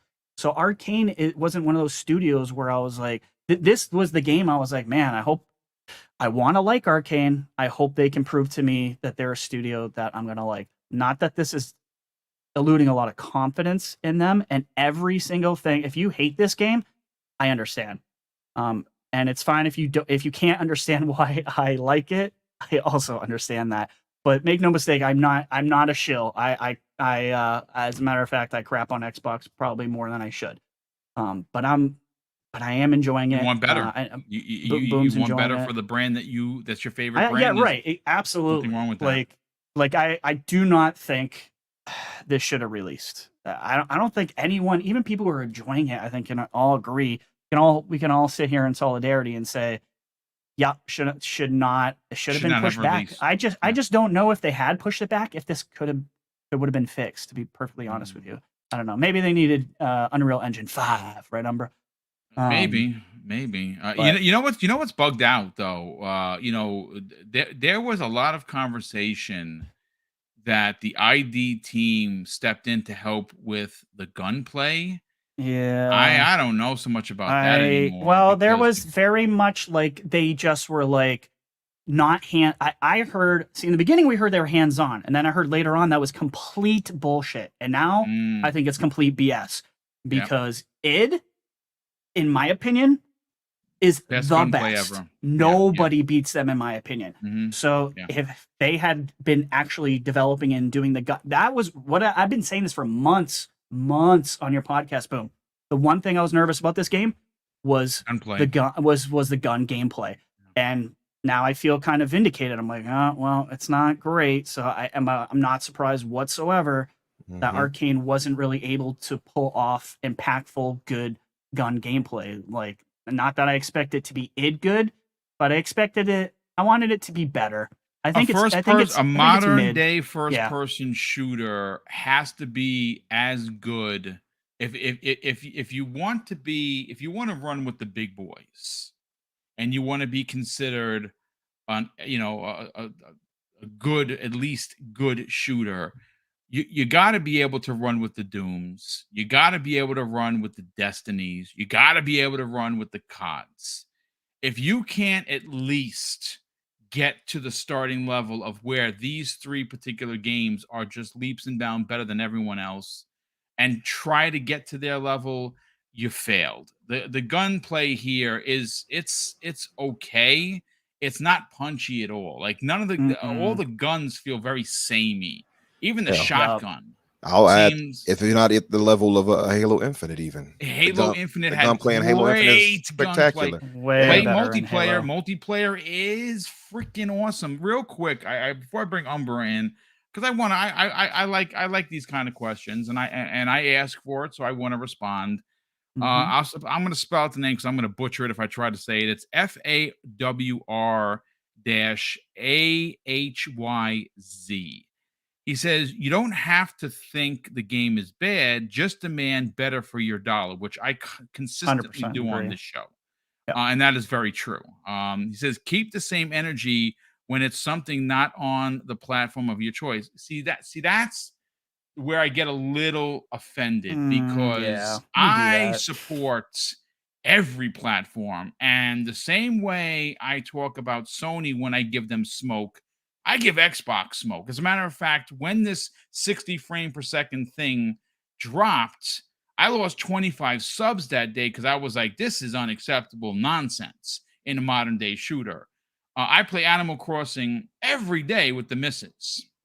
So I give Nintendo a lot of play. I play PlayStation. I own a PS5 for the single player story driven games that they're known for. That's why I like Sony. I hate Sony. I like PlayStation, and they deliver those games for me when they come out. God of War, fantastic. Horizon should have been great, but there was a lot of bugs. It kind of, like I said, after losing us 3 saves in a row of more than 30 minutes of play, I gave up. I'm just not going to waste my time. So I get it. I think that it's safe to say that specifically on this show, which is a dedicated Xbox show, we do demand better, and we do give the righteous smoke when it's necessary. What we don't do is what fans that are considered toxic on both platforms. Xbox has plenty of them. We don't do the toxic thing here. We talk it out. We have conversations. Retri was pretty fair. I was pretty fair. I think Danny and Umbra have been pretty fair. I'm not sure what you mean, but I think I demand best of all platforms, and I give the righteous smoke when it's necessary, dude. I'm just saying, great comment. First part is spot on. Second one, not so much, to be honest with you. But Infinite Umbra, let's get your hot take on this. You put a couple hours in specifically so we can talk about it. The game is broken. There's no doubt about it. It should not have released. It should have. I mean, again, Retri asked the question: would it have been any different in a year from now? Well, shit, I don't know because I don't develop games, but it probably could have been better than what it is. It would have been better. I don't think that's an argument anybody could argue against. It would not have been better. Yes, it would have. For one, they would have had the 60 frames per second, and people keep dismissing the whole 60 frames thing, and I do not get why. And well, I kind of get why, but you all have to get out of that. We should not be arguing against our own benefit, and 60 frames per second feels good for first-person shooters. It just does. 30 frames per second doesn't. You all going to have to come to terms. And we play enough first-person shooters to know this to be true. It's okay to acknowledge that truth. That's one. 30 frames per second for this does not help when, to me, the gunplay is fairly poor. And it's like you all said, it has no punchiness to it. It doesn't matter if you shoot with a shotgun. It doesn't matter if you shoot with the sniper rifle. It feels void. That's the best way I could put it. Yeah, I do agree with that. And then you see the little numbers pop up on the head. It's like, nah, that's not. I'm not playing Final Fantasy. It is just not doing anything for me. I will say, from the time I played, I did not hate the game. So I would say it's not a quote unquote bad game. It's just all right. Yeah. But you know what? After all this time, after all the investment into it, after all the marketing for a new IP, it shouldn't just be all right. That's the problem. Bingo, right? That's the problem. And it's the first $70 AAA game from Microsoft in a year and some time, by the way. First AAA game we've had in like a year and some months. And it's at $70. It's the first one at $70. Yeah. It cannot come out and be met like this. So, yeah, if they would have delayed it, it would have been a better game. They would have had the 60 frames per second. Maybe they could have ironed out some other things, right? Some bugs and things like that. Yeah. But it goes deeper than that. The issues this game has is deeper than just frames per second and definitely and gunplay. The AI, from what I played, the AI was horrid. And one of the biggest issues you can have in any first-person shooter campaign is for it to have poor AI. It's pretty bad, dude. It is. These guys sit around. I mean, you don't even have to sneak up on them. You could just walk up and like, hey, and just start shooting everybody. And the other one's looking around like, and then you just murder them off and keep moving. And I don't know. The only ones that really gave me any engaging, I thought, fight was the actual vampires themselves. Yeah. The humans, the loyalists, or whatever you want to call them, the cultists. The cultists. Yeah. There you go. Those guys offered no challenge whatsoever. I played it with a buddy of mine, and I will say this too, Boom, because I know you mentioned it earlier in the green room, and I think this game offers two experiences that kind of clash with the game itself. The style of the game is supposed to be scary, right? Yes. And you kind of get that if you play alone. You kind of get that atmospheric feel. You get the noises, like you all pointed out, if you put your headphones on. You get that if you're by yourself. But if you play with somebody else, it's not so scary. Not at all. Yeah. Like, honestly, it just felt like I was just running around, like, just running around, literally running and just shooting. And I felt very little challenge. I'll put it to you like that. I definitely agree with that sentiment. 100%. It's not hard. It's not hard. I will say, like, from the time I played, I wasn't like, this game is just, I didn't feel like that. So I'm not going to act like, it was terrible the whole time. No, I didn't hate the game from what I played. I just was not blown away whatsoever. And I'll say this, there are some shots you'll see where the art style and the gun and everything like that looks all right. It's like, okay, this looks nice. But most of the time, the game is not pretty. And I hate to say that, knowing that they use my precious Unreal Engine for this. Oh yeah, it's true. 4.26 though. It's only 4.26. You know what's funny? This was I could have sworn this was originally announced as an Unreal Engine 5 game. It was, but I think it's parts of. I don't know if this is true. I have no clue, but I heard like some games use the menu system for Unreal Engine 5. Like you can literally use multiple engines. Yeah. So I don't know what this is, but I know this is 4.26. So it's not the latest and greatest. I have no clue if that would. So when I had Colt on the show, when we had Colt on the show, he spoke on it and he said that they were initially going to aim for that, but they decided to stick with 4 because they didn't have time to try to switch it over to 5. That's to your point, Umbra. I want to bring in a comment from a good friend of the program, Johnny Ravioli. I love the name. Johnny, thanks so much for being. He says, Umbra, and I'd like you to tackle this. He says, I don't understand how this game was released in this state. Didn't anyone play test it? How do you release a game this mediocre and then ask $70? Remember, this is the first $70 game. Yeah, I agree. I mean, he's on to something, folks, and I think he's freaking right. That's what I said before. I said it's the first $70 AAA. I think you stepped away at the time, but that's the first $70 AAA game they've had, and within a year and a half or whatever, how long it's been since we had a AAA game. You know, the last games we had from them were AA, smaller passion projects, if you all remember. You know, Pentiment, which I loved, by the way. We had As Dusk Falls, which I also loved. Surprisingly, I thought it was going to be trash, but I actually enjoy As Dusk Falls. But not AAA games, not a AAA experience. And people could say, well, I like AA, I like indies, I like all of that too. Yeah. But we bought a $500 plus, and I paid $700 or something, by the way, for my Xbox. We expect AAA quality first-party titles. We also expect getting that in Game Pass. So another thing I see people do is kind of scapegoat Game Pass when it works for them, and then when it doesn't work for them. Well, it's in Game Pass, so it's whatever. That is not an excuse we should use. Yeah, I don't like that either. That's the last thing anyone should say, because as a matter of fact, it wasn't Game Rant. It was, I got the article. Good enough for Game Pass. Yeah, that shouldn't be that should not be ever a part of the conversation, because we're still paying money.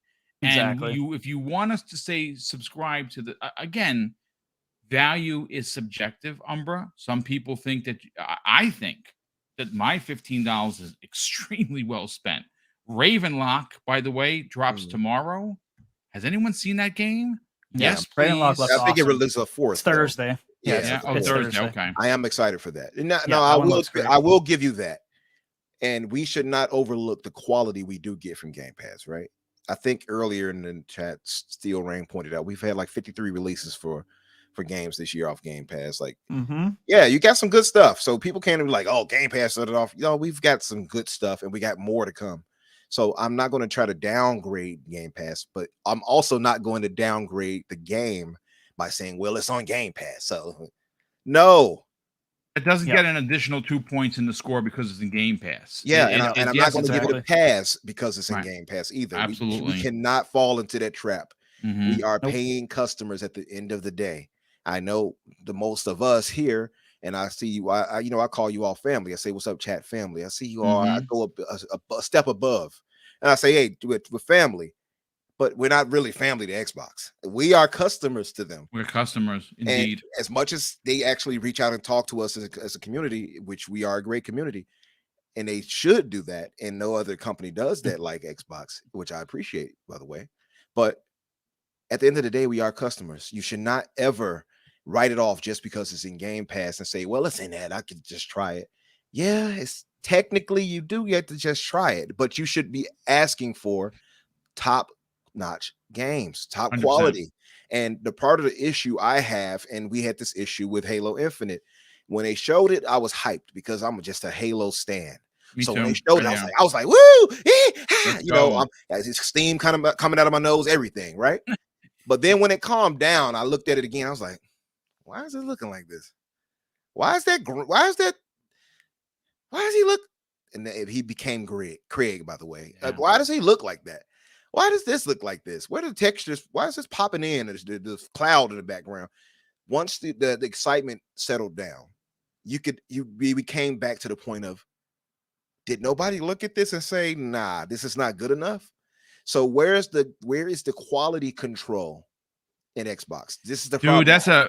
I think that's the question of the day, folks. Honestly, I look, like the games, love the games, feel in the middle of the games, but you are asking a phenomenal question. Where is, and again, like, not every game is terrible. Horizon, last year was phenomenal. The new DLC was great, but Microsoft has a stigma of Halo, which, depending on who you ask, for me, it's a 10 out of 10. And that's not being a stan. I reviewed it. I gave it a 10 out of 10. I stand by it. I love the single player. I put 13 days into Infinite, folks. I've got much more than that, and I feel you. I gave it a 9 out of 10, the initial. And visuals and all that were fine to me in campaign. I think they're actually really nice in campaign, actually. I'll go as far as say they're pretty. Yikes. Especially if you get into like the Forerunner area. It's just gorgeous. And yeah, 9 out of 10 initially. But where they faltered at was no content, which is, if you had to review it after the fact, you wouldn't give it a 10 out of 10. You see what I mean? That was the problem for Halo. But I guess in general, where is the quality control? And I'm not gonna. I hope that I know this is gonna rub people the wrong way, but Sony does better quality control than Microsoft does. Let's look. Rubbing the wrong way. Pause is perfectly okay. The fact of the matter is this, folks. Sony, they have had some problems, sure, but for the most part, there is an entire studio that works on games after the game is done, before they go gold, to give it that Sony look. Microsoft might, with all the talent they have, they might want to start that kind of studio. To your point, and I'm going to catch up on the super chats, but one just comes in from Brett Bingham, Infinite, and it really, it's speaking vastly to why this game is a problem. I'm loving it again, but it's a problem. He says this after dropping an additional $2 super chat. Phil Spencer had only put 36 minutes into Redfall as of now. I mean, the game just came out. But he's kind of busy. He's got things to do. He's got a duck for the fallout of this. He's a gamer, though. You know what I'm saying? So if he's not spending time in the game, it's because he listen, you're right. It feels like I hate this game. he might have played it and be like, yeah, I see what, because he watches, he listens to the shows, folks. He watches social media. He doesn't want this, he doesn't want Xbox to fail. He wants Xbox to succeed. And I'm not even talking about the stupid ABK deal. I'm talking about, as a brand, he wants Xbox to be a part of the conversation. So I don't know if there's any relevance to the conversation, but if your head guy isn't playing the game, because we know he plays games. I mean, the guy has so much time in Destiny and so much time in Vampire Survivor that it's ridiculous. I have crazy respect for Phil, and I've seen some people floating the idea of, well, Phil needs to go. No, the hell. Oh, that's absurd. That's absurd. Yeah, that's crazy. We wouldn't have Xbox deal without Phil. So let's get that out of our heads. What I will say, however, is I've been kind of questioning Matt Booty sometimes, though. I won't lie to you. I hate Ken his last name. We haven't heard from him in months, man. Guy, I mean, maybe that's anyone how think he might business. Disappear? I just have this weird feeling. All of a sudden, Matt Booty moves on to whatever.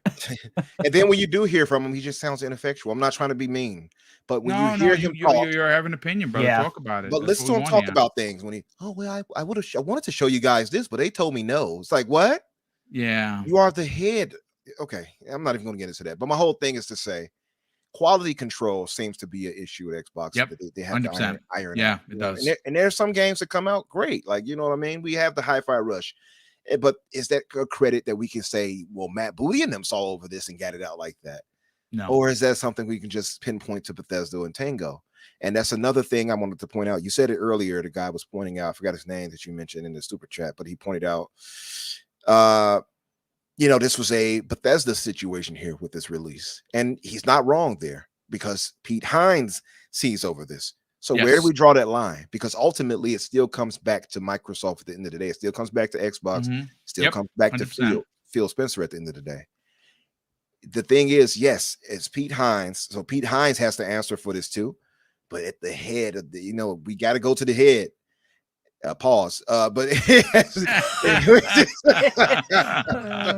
right, someone's got to stop this, man. Yeah, we have to. We can't just ignore that. Like, for instance, we want to give credit when Xbox is positive. If it's Bethesda did it. Like, for instance, Starfield.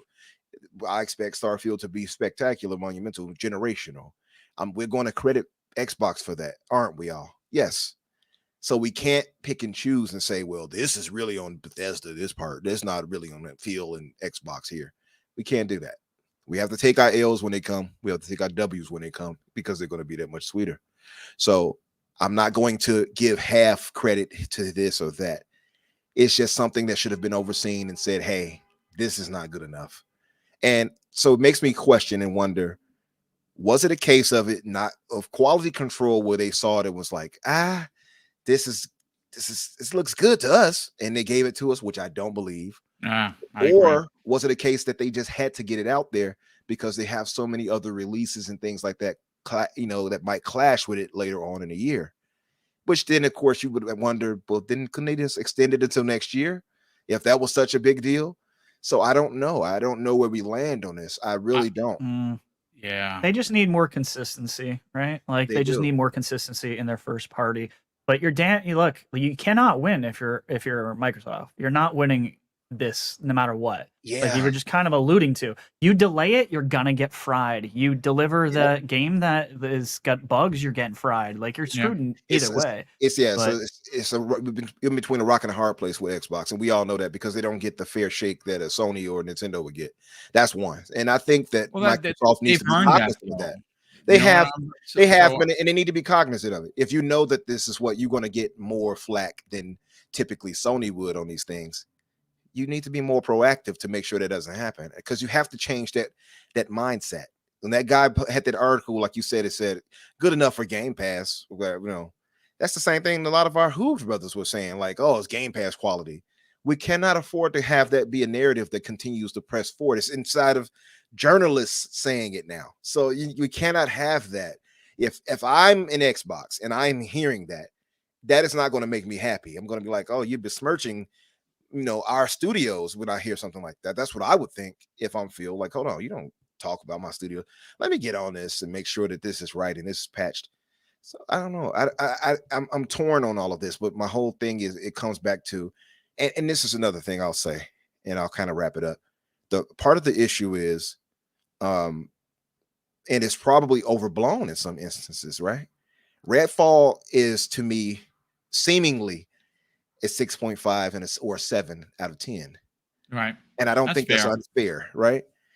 But I've only put in 2.5. I did not hate what I played. I'll say that to be clear. I did not hate it. I just didn't love it.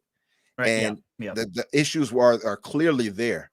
So the problem, I think, though, it's exacerbated simply because it's been a year and some time since we had a AAA release. If they had a proper cadence of releases and quality releases, this would not be a thing. It wouldn't be an issue. It's the same situation with it not being 60 at launch and getting 30.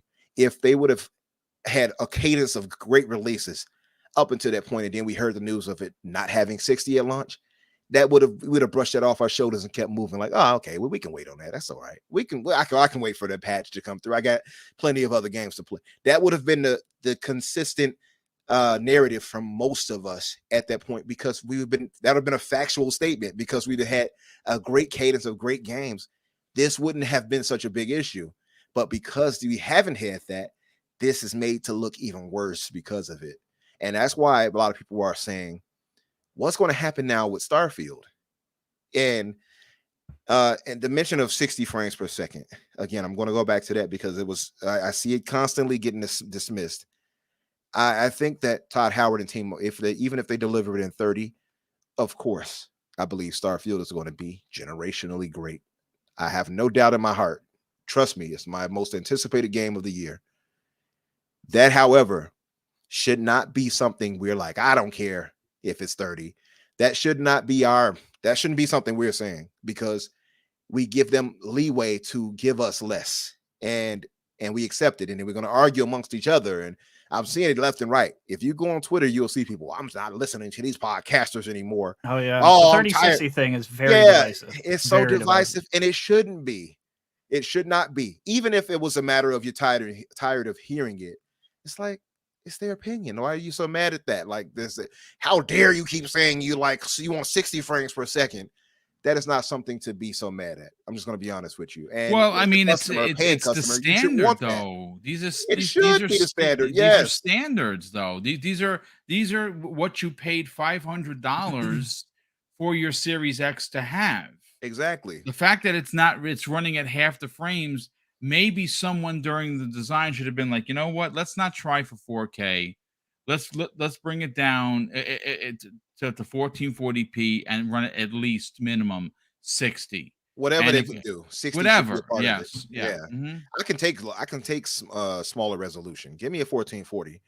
Because 1440p actually looks pretty good still. It does. But give me 60 frames per second. I should have that option. We should have that option with the consoles we have right now. They're more than powerful enough to run 60 frames per second.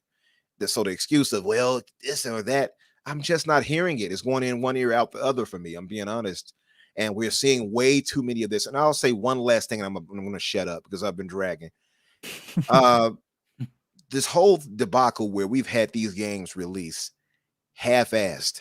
Yeah, that needs to stop too. And I don't know if I'm not going to put that necessarily on us as fans, but these companies, be it EA with Respawn, having released Star Wars Jedi Survivor the way they did, and now even this having been released without the 60 and the bugs it has and all of that, and other games, it should not be a case where we keep getting games patched through. Like, oh, we'll patch in some stuff. I mean, even after the patch, dude, how many bugs did you run into Jedi Survivor? Like, I mean, too many. There's jumping bugs. There are grabbing bugs. There's one I jumped into a wall. Again, I said it. I lost 31 minutes of play. I thought I had to do a boss fight all over again. I'm like, there's no manual save. Some of the animation in the story, I had a clipping in those animation. I had words coming after the guy stopped speaking. I'm like, how did this get a 9? Like, and that's the thing. Like, and I will say again, the game is great despite those issues. Yes. But you can't ignore those issues, and like you gotta call them out when you see them, brother. I'm sorry, you're not picking on anybody, but if there's a problem, we gotta call it out. I mean, it's the only way we don't get sold a bad bag of goods. Absolutely. Yeah. And listen, like I said, I am loving Jedi Survivor despite those things, but man, I did not expect that to be so buggy. I was like surprised, like Respawn. Well, it's Respawn also, you made this? So it's you know it's bad when your tone goes up. You made this? What's going on with you? Stewie. Yeah, it's actually just what Umber sounds like when he's not on a podcast. That's his normal voice. He's been faking it this whole time. Oh man, it's Bobby's World over there in Chicago. I'm about to get back to Star Wars. How are you today? No, but yeah, man. No, they can't. It's no excuse for that. And I don't know. I don't quite understand how Respawn allowed that to happen. But we have to push back on that. We have to hold these developers and these studios and publishers accountable for it. You absolutely have to. You got to speak on it, even if you ruffle some feathers. Again, there's a way to do it tactfully, and have criticism that isn't overly negative just to be negative, because that's how social media is. You don't you can be critical and not an a-hole. Let's understand that 100%. And it's not even a fine line. Either you're critical to be an a-hole, or you're being critical because you're a fan. I think it's you can see which way you're going. We as gamers, we are consumers first. And we want the best for our dollar. Listen, Umber, great stuff as always. But I want to get Daniel McGee's opinion on this. Daniel, again, we don't know exactly how much of Redfall you played. The game is broken. Again, levels of fun for a lot of people are going to be. For me, it's sitting at a 7.5 right now, hovering around an 8 because I'm a map guy. I like a lot of things to do, and I found some really cool weapons that are doing some really big damage, so it's great. What is your take on this release? Because again, that's really a lot of people talking about quality control. Yeah. And it seems to be, folks, being fair, kind of an Xbox problem. That's where I disagree. So, yeah, Xbox has this problem for sure, but it's not just an Xbox problem. Like Umber was saying, right? This it's a problem across the board, but it's been a problem all year. We're like almost every game that's launched this year has been either broken or like specifically the PC port's been doing real bad on a lot of stuff. Yeah, it's been pretty bad. Like I'm not a PC guy, so it doesn't really bother me. But like Keasante's been in his fields for months, you know. It's a lot of games have been coming out this year, and honestly, for a while now, where it's just like they put this game out and they're just like, yeah, we'll fix it later, and like that's not okay, right? And like, yeah, Xbox does that. We've seen it with Halo Infinite, now we've seen it with this, so like they're part of the problem. But I don't know if you're. Well, it's not just an Xbox problem. Look at The Last of Us. Look at Horizon. Look at Gran Turismo. This is why Xbox sucks. This is their biggest problem. It's like this is an industry problem, and we need to be asking better from everybody. Because it's bigger than just Xbox, you know, and I think that some of that does come down to people being in their trenches and wanting to be like Xbox sucks, PlayStation sucks, Nintendo sucks, whatever. Like, you know what I mean? As far as specifically Redfall goes, like I'm having a fine time with it, you know, like it's not great, but it's not terrible. I kind of agree with Boom to an extent. I think I'm sitting at like a 7, maybe 7.5. Like it's, I don't know. I think it's perfectly fine, I guess. Like some of the reviews that I've seen were really harsh, and some of them were really overly positive. And I'm just kind of here in the middle, you know. It's right. like a middle school dance or something. You got people on one wall, you got all the boys on one side being super upset, and you got all the girls on one side being real happy. And I'm in the middle just dancing by myself, and I'm fine. I'm doing all right out here. Are you saying it's mid? That's a weird analogy. Yeah, it is. I think that's literally what it is. It's like it's weird because on one hand, I don't really like it, and on the other hand, I think that there's a lot of things that it's improved. Wait a minute. Wait a minute. Yeah. How did you say that and then say it? Because Danny's like conflicted, like I am. Like, he sounds like he's in the same spot that I am with this game. There's on some hands, there's a lot of parts that I really don't like, and on other hands, I think it's a big improvement. Like the gunplay is not good, but it's better than Arkane usually is. I definitely agree with that. It's better than Dishonored 1 and 2. It's better than Deathloop. I agree with that. So like I'll go with that. Like, you know what? Like I'll take the improvement. I'll be happy with it, happy enough. Like, is it software? No. Is it like Destiny or Halo or whatever? No. But like it's a gun that shoots bullets. Like, I don't know.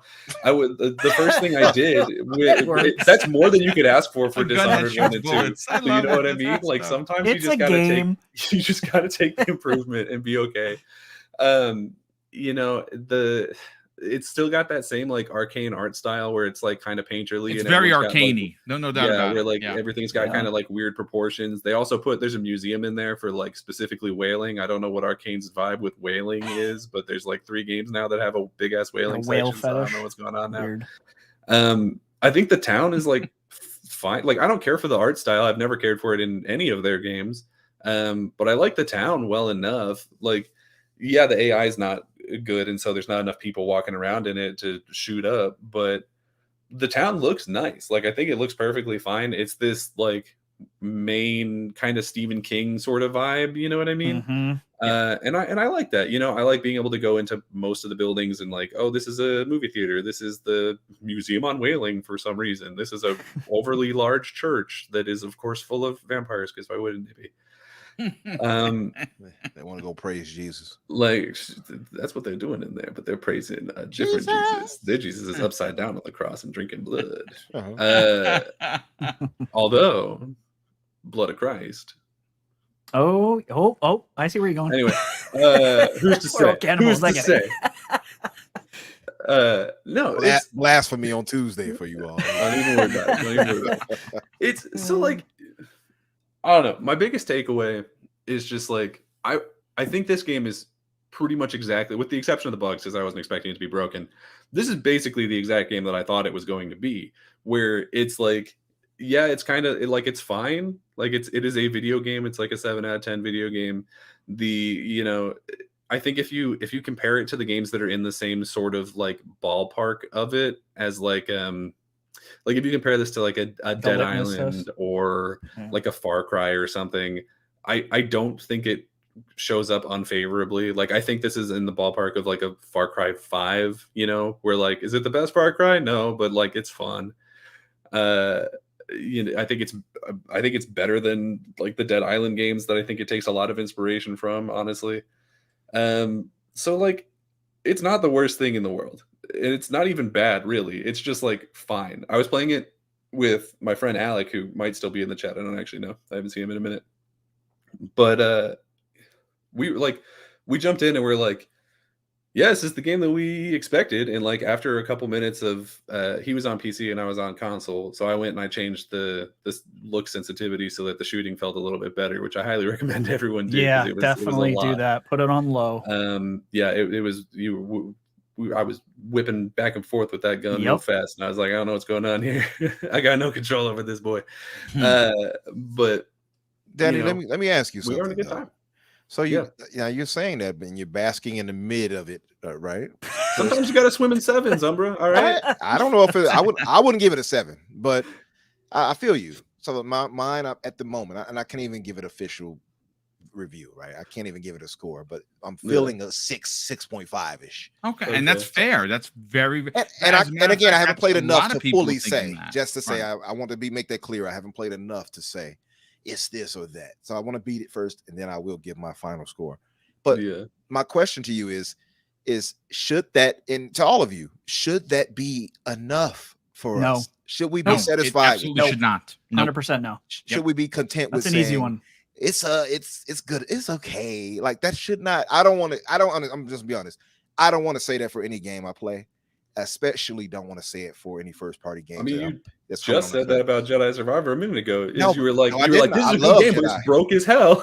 No, I didn't say it was just okay. I actually love Jedi Survivor. Jedi Survivor is actually a great game. The bugs are what's hurting. It runs worse than Redfall, so it's got that going for it. It runs better, actually. Frames. Oh, it absolutely does not. Yes, it does. As far as the frames, I've played both. I can tell you it don't. Now that's not been my experience, but my point is, regardless of that, the game is great despite those things. This game is basic and mid, I would say. Yeah, it's mid. Despite those, especially in the design, no kill animations. Like it feels so generic when you come up on somebody. Normally, like when you do, like for instance, again, one of my favorite games of the year, Ghostwire Tokyo. When you do like the sneak kills, and you're pulling the core out, it is a monster animation, which I've taken and you can do them from like up on the building above. There's multiple versions of that. Same thing. I mean, I saw a lot of people ask, how come there's no animations for grabbing the door or climbing? The door climbing up the ladder. You guys pay very close attention to when you're climbing down the ladder. You're gonna laugh. It's really bad. Your hands aren't even touching it. Or if you climb over something, you see how their arms go up all like weird. Look, I expected more. I refuse to apologize to anyone for enjoying the game for what it is. Now, this letdown for this game, not for all of Xbox folks, because this is that. If you are thinking that this is one game is going to destroy Xbox, I'm sorry. Then you're just sorry. You're just trolling. Yes, it's not a great game. Yes, we all expected more. Yes. This is under-delivered as opposed to, hey, we got one more thing. You've seen that first trailer, you're like, holy shit, this is going to be crazy good. And it winds up being, it's a mid-game. It's 6.5. It's 7. I give it a 7.5 right now. I might bump that up to an 8 because that's my personal preference for what I'm getting. I'm enjoying it. I'm looking back. I can't wait to get off this show to get back to playing it. I'm sorry. I'm not going to apologize for that. And that's fair, Boom.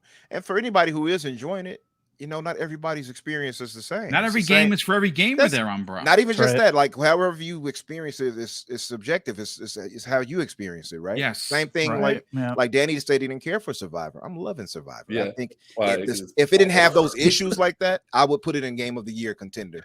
But since it has all those bugs, I cannot do that. Cannot with a good conscience. Right. Yeah. I can say it's a great game, but those bugs hinder it. Right. Those issues hinder it. I almost had game-breaking situations that I just somehow got out of because of the meditation thing. But despite those things, if you look past the bugs, that game is great. The foundation is there for it to be a great game. The foundation is not here for Redfall. Not for Danny. Yeah, you can tell by his face. The foundation there is built on shale and sand. Ain't shit there to build a house. That's the only problem I have. Redfall, the foundation. That's why I say, even if it was delayed, I don't think that would have fixed the core issue of Redfall, because the foundation is shaky. It has poor AI. Yeah, that's the big problem. It has poor gunplay. It has, and didn't they have id Tech or somebody help them with that? Supposedly id Tech. Retri actually commented on it. That was the rumor. I think Retri's right. I don't think they had anything to do with it. They must have just called them and they didn't answer. No, from the last thing I heard was that they just gave them the "you're good to go." Like, they didn't. I don't think anyone from id had their hands on it in the development stages. I don't know.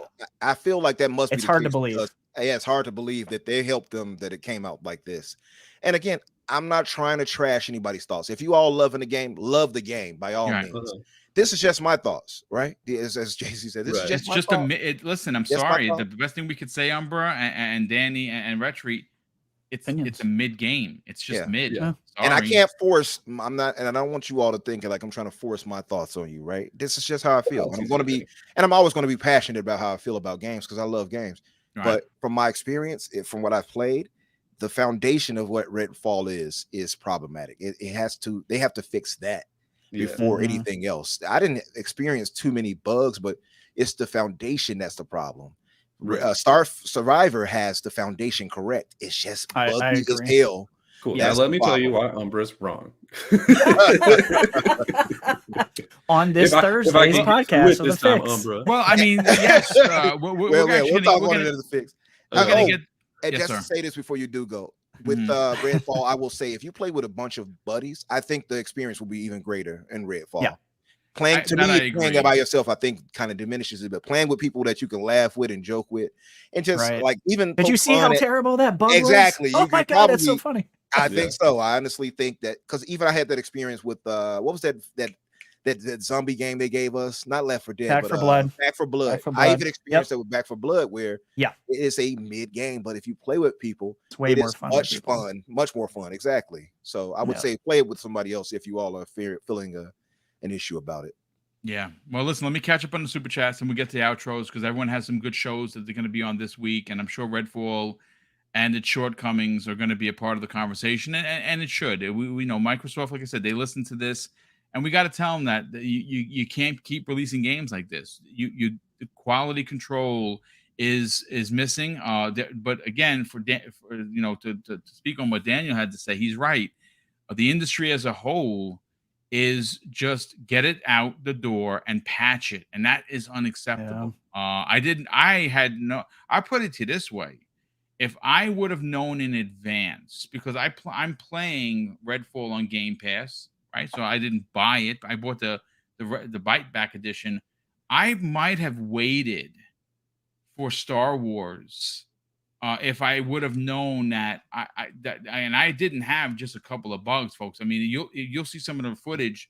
There were like 6 or 7 instances where I was trying to jump to this edge, and it just wouldn't grab, and I kept dying. I'm like, I'm gonna reset this thing, and I lost some time play because there's no manual save. If I would have known in advance, I wouldn't have given EA my money. I'd have been like, yeah, I'm gonna wait for a sale. I'm gonna wait for sale on this one, and I bought it at full boat. I even bought the deluxe edition like I normally do. I'm not saying it's not a terrible game. I'm enjoying myself, but I'm running into a lot of bugs, and I'm just like, for instance, people like Umbra is going to race back to Star Wars. Me, I'm going to hang out in Redfall until I beat it, and then once they patch Jedi Survivor, I'll jump back into that. that's what I'm gonna do. But listen, real quick, Bone Slave in the chat drops a $2 super chat and says, "Seems they never met the expectations they set." I mean, you're fair to say that. I mean, this game was heralded as being a big IP for 2023, and they're kind of limping out the door with it. That's not good, especially considering the trailer. That's the other thing. Like everyone was saying, like, how come there are no cinematics, like CG cinematics to tell the story? We have like this watercolor thing. I not like that. I hated that in the Infinite, by the way. I hated that in the Infinite where they had the little audio logs. Yeah, it's like, show us the cutscenes. Yeah, we need same problem here, folks. Yeah, the watercolor animation. It's a good way to save a lot of money, guys. That's what that is right there. It's pretty crappy, to be honest with you. It tells the story, sure, but like I said, it's mid. Sorry. I think it's Game Shark drops a $2 super chat and says, "I hate the word bangers. It's cringe." Yeah, I know. I hate it too. Word. I hate it. I just don't know what to use. You know what? A very good. Come up with something more clever. Yeah, come up with a good one. Chat. Please.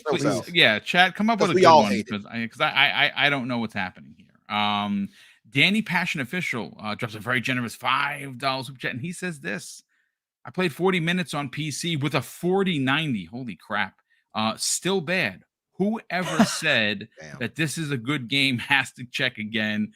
Terrible AI, terrible graphics, and terrible performance." I mean, that's what ACG was using too. The PC version seems to be worse. My friend that I was playing with, that's what I'm hearing too. We were playing, and I was pretty much locked at 30, and so it was at least stable. But he was having some troubles, and then there were a couple of times when he was like, "Hey, do you see that tree acting weird, or like you see that weird bug?" And I was like, "No, it's fine on my end." And I would he would send a snap to me where it was totally messed up. Been a big problem. So yeah, I think the PC versions for some reason like extra scuffed. I don't know. You know what, Danny? I played with a buddy on Xbox. He saw some things on my end that I didn't see too. So I wonder. I don't know if it's a tether issue with them, because he said I was under the floor or something like that at one point. There were two of me at one point, apparently. So I couldn't see it on my end. So I guess the console version's just like less bad. I don't know. Yeah. Slightly less shitty. I guess playing on console. I don't know. Less shitty. Yeah. Well, listen. Let me catch up on the super chats, and we'll get everyone out here.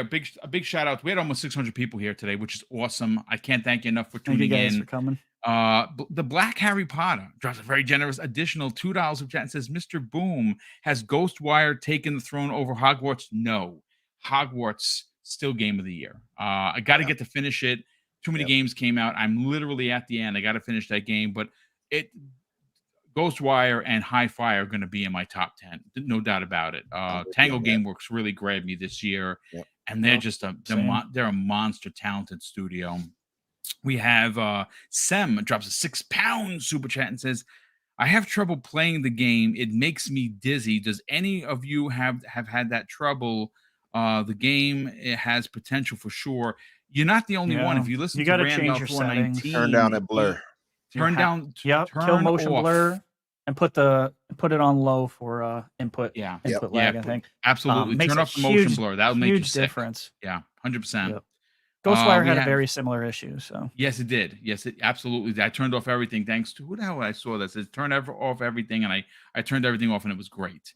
JFX88 drops a very generous $5 super chat and says, "At this point, I believe these studios are covertly sabotaging Xbox from within." Tinfoil hat.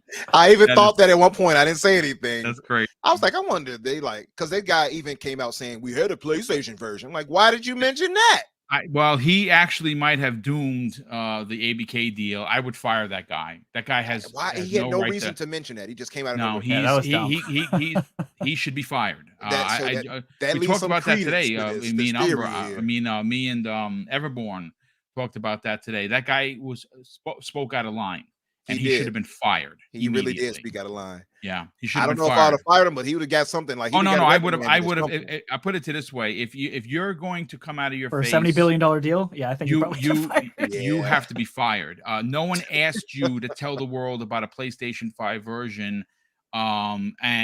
Listen, there was a Final Fantasy 7 PlayStation Xbox version, and we didn't get that, and no one talks about it because Sony will sue the shit out of you That's true. and blackball your company. That's so no true. one, so Sony holds it with an iron fist. Microsoft's like, yeah, goosey goosey, say what you want. I would have fired him the next day. Yeah. Like, here's your termination. Don't worry about Redfall. We're going to ship it without you, because that's what I would have done. But that's a story for another day. Drawn TJ. Wait, hold on a second. Let's see. Drawn TJ drops an additional $5 super chat and says they need to create a polishing studio.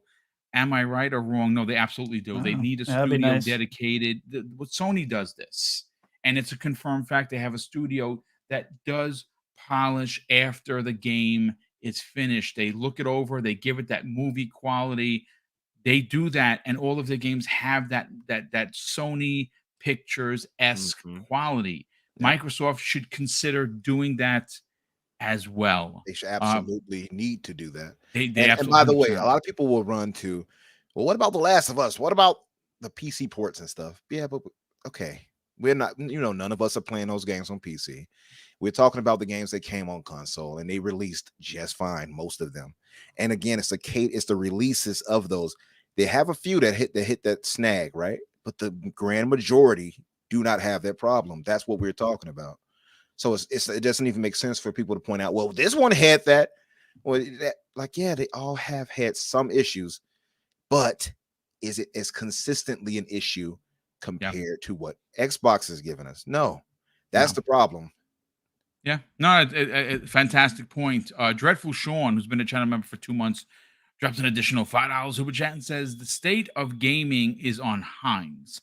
The fact that it released is on Spencer. Both are at fault in their own ways. 1,000% correct. Let's see. We also have Brett Bingham drops an additional $5 super chat and says, don't get pissed for Playground telling Matt Booty no. You want another Redfall, because that is how you get another Redfall. I mean, you're going to see a vertical slice of Fable. That's not going to give you Redfall. Again, Redfall's game issues are foundation deep. I trust Playground to give us a great Fable game. Yeah, I mean, yeah, it's true. Mike Clark in the chat drops a $5 super chat. Has been saying it for a bit. They need a Cerny or a Miyamoto. I mean, that's Cerny. I disagree there. I think Cerny is brilliant, but I don't think should be making any decisions regarding gaming, to be honest with you. Miyamoto, I mean, that guy's he's a freaking walking icon legend. You just don't find people on the corner. It's that Cerny is a genius in his own right, and he's helped PlayStation in a lot of ways. And Miyamoto is legendary. You just don't find people like that. It's hard, man. Is he still working on any games like that with Nintendo like that? I don't know. I mean, maybe he has some input. I don't know if he's actually doing any development, to be honest with you. But he goes on to say, let's see, people who understand what gamers want and what makes a great experience. Just a poor look for Microsoft. It is a poor look for sure. Edwin Garcia. Edwin, how you feeling, brother? He drops $5 super chat and says, although Phil saved the brand, I don't like the brand, what the brand has turned into. Console is not the priority. See, that's a lot of people get a feeling that way. Like, look, the ABK deal really took the laser focus away from the Xbox platform. I mean, I kind of agree with that. Again, we should actually have that conversation. Maybe I'll see what I can do on Thursday, because the ABK deal, it's a big deal, but the platform should be priority 10 out of 10 times. Let the lawyers and let Satya Nadella deal with the ABK stuff. Phil and team need to be laser focused on this platform. They need to make this the priority. A lot of people, this is not just Edwin saying this. There are a lot of people in the community that kind of feel like the laser focus has been moved only solely to the stupid ABK deal instead of the platform. The platform is your brand. The platform is why you're doing the ABK deal. It needs to be a part, the main part and the focus part moving forward. But ladies and gentlemen, that's going to do it for your show.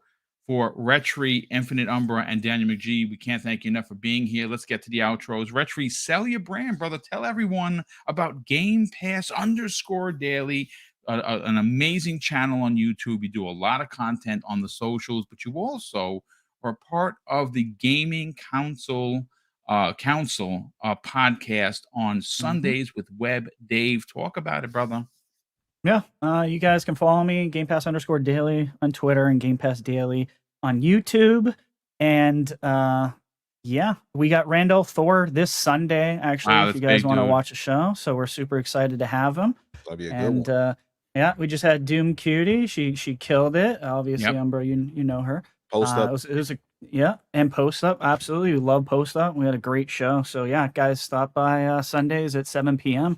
I'll leave the link in here. There you go, you lucky duckies. And and join us, man. We love to talk games and all kinds of nerdy stuff with you guys. Appreciate it. Boom. Thank you for having me. Oh, no problem. Obviously, if you're not subscribed to Web Dave, you're doing it wrong, and especially because he's about to hit 1K. And Retri doing a great job over at Game Pass _daily on YouTube. We got to get you to 1K as well. So thanks so much for being a part of this show each and every Tuesday. Infinite Umbra, sell your brand, brother. The Fix, going into episode number 4 this week with Daniel McGee. Great podcast, great conversation. And you, my friend, are almost at 1K already. Talk about it. Almost. Sell your brand. Almost, man. It's been a thing to learn doing this whole podcasting thing. I'm trying to get better and improve every week. It's a fun experience though. I will say I have to definitely drastically improve on the thumbnail thing, man. I'm trying to work hard, on that. Dude. It's hard. I'm gonna pay somebody to make me a template or something. That's what I'm gonna do. I know what I'm gonna do. But yeah, I'm loving it though. Me and Danny have great conversations on there, and so far we've had some good cases as far as guests that's come through. We've had Colt, we've had Kay Asante, we've had Luke Steele came through to talk with us on the CMA situation. So we've had great guests already too. It's like that's the positive thing about it, and that's what part of why I love our community so much is that we, even the biggest names will come out there to join you and talk with you. Yep. So it's been fun so far. I just want to improve on things that I can drastically know nothing about, and excel and have us excel, me and Danny, when we do our thing here. I've learned to get past the point of where we can all be heard and the volume is right, I guess. So that's a positive. But just steadily taking it a day at a time. And I just want to say I appreciate all of you all who have subscribed already. And I would hope that anybody who hears me here and hear the truth that I speak, even you, Michelle Alexandria, you come and subscribe on that link I posted there. And it's no double standards. I just want to point that out. I've given my reasons why I feel the way I feel. Yeah, I saw it, Danny. You saw it too, right? Danny's like, oh, you saw that coming, huh? Oh yeah, I saw that. Yeah. And it's all love. Listen, it's all love. We all have the right to our opinion. I think what we do have to get past though as a community is demonizing each other. That's I agree. Absolutely. Yeah, 100%. I'm okay with Umber being wrong all the time. Yeah. But then reality sets in and you're like, oh, Umber was right all along. I mean, whatever.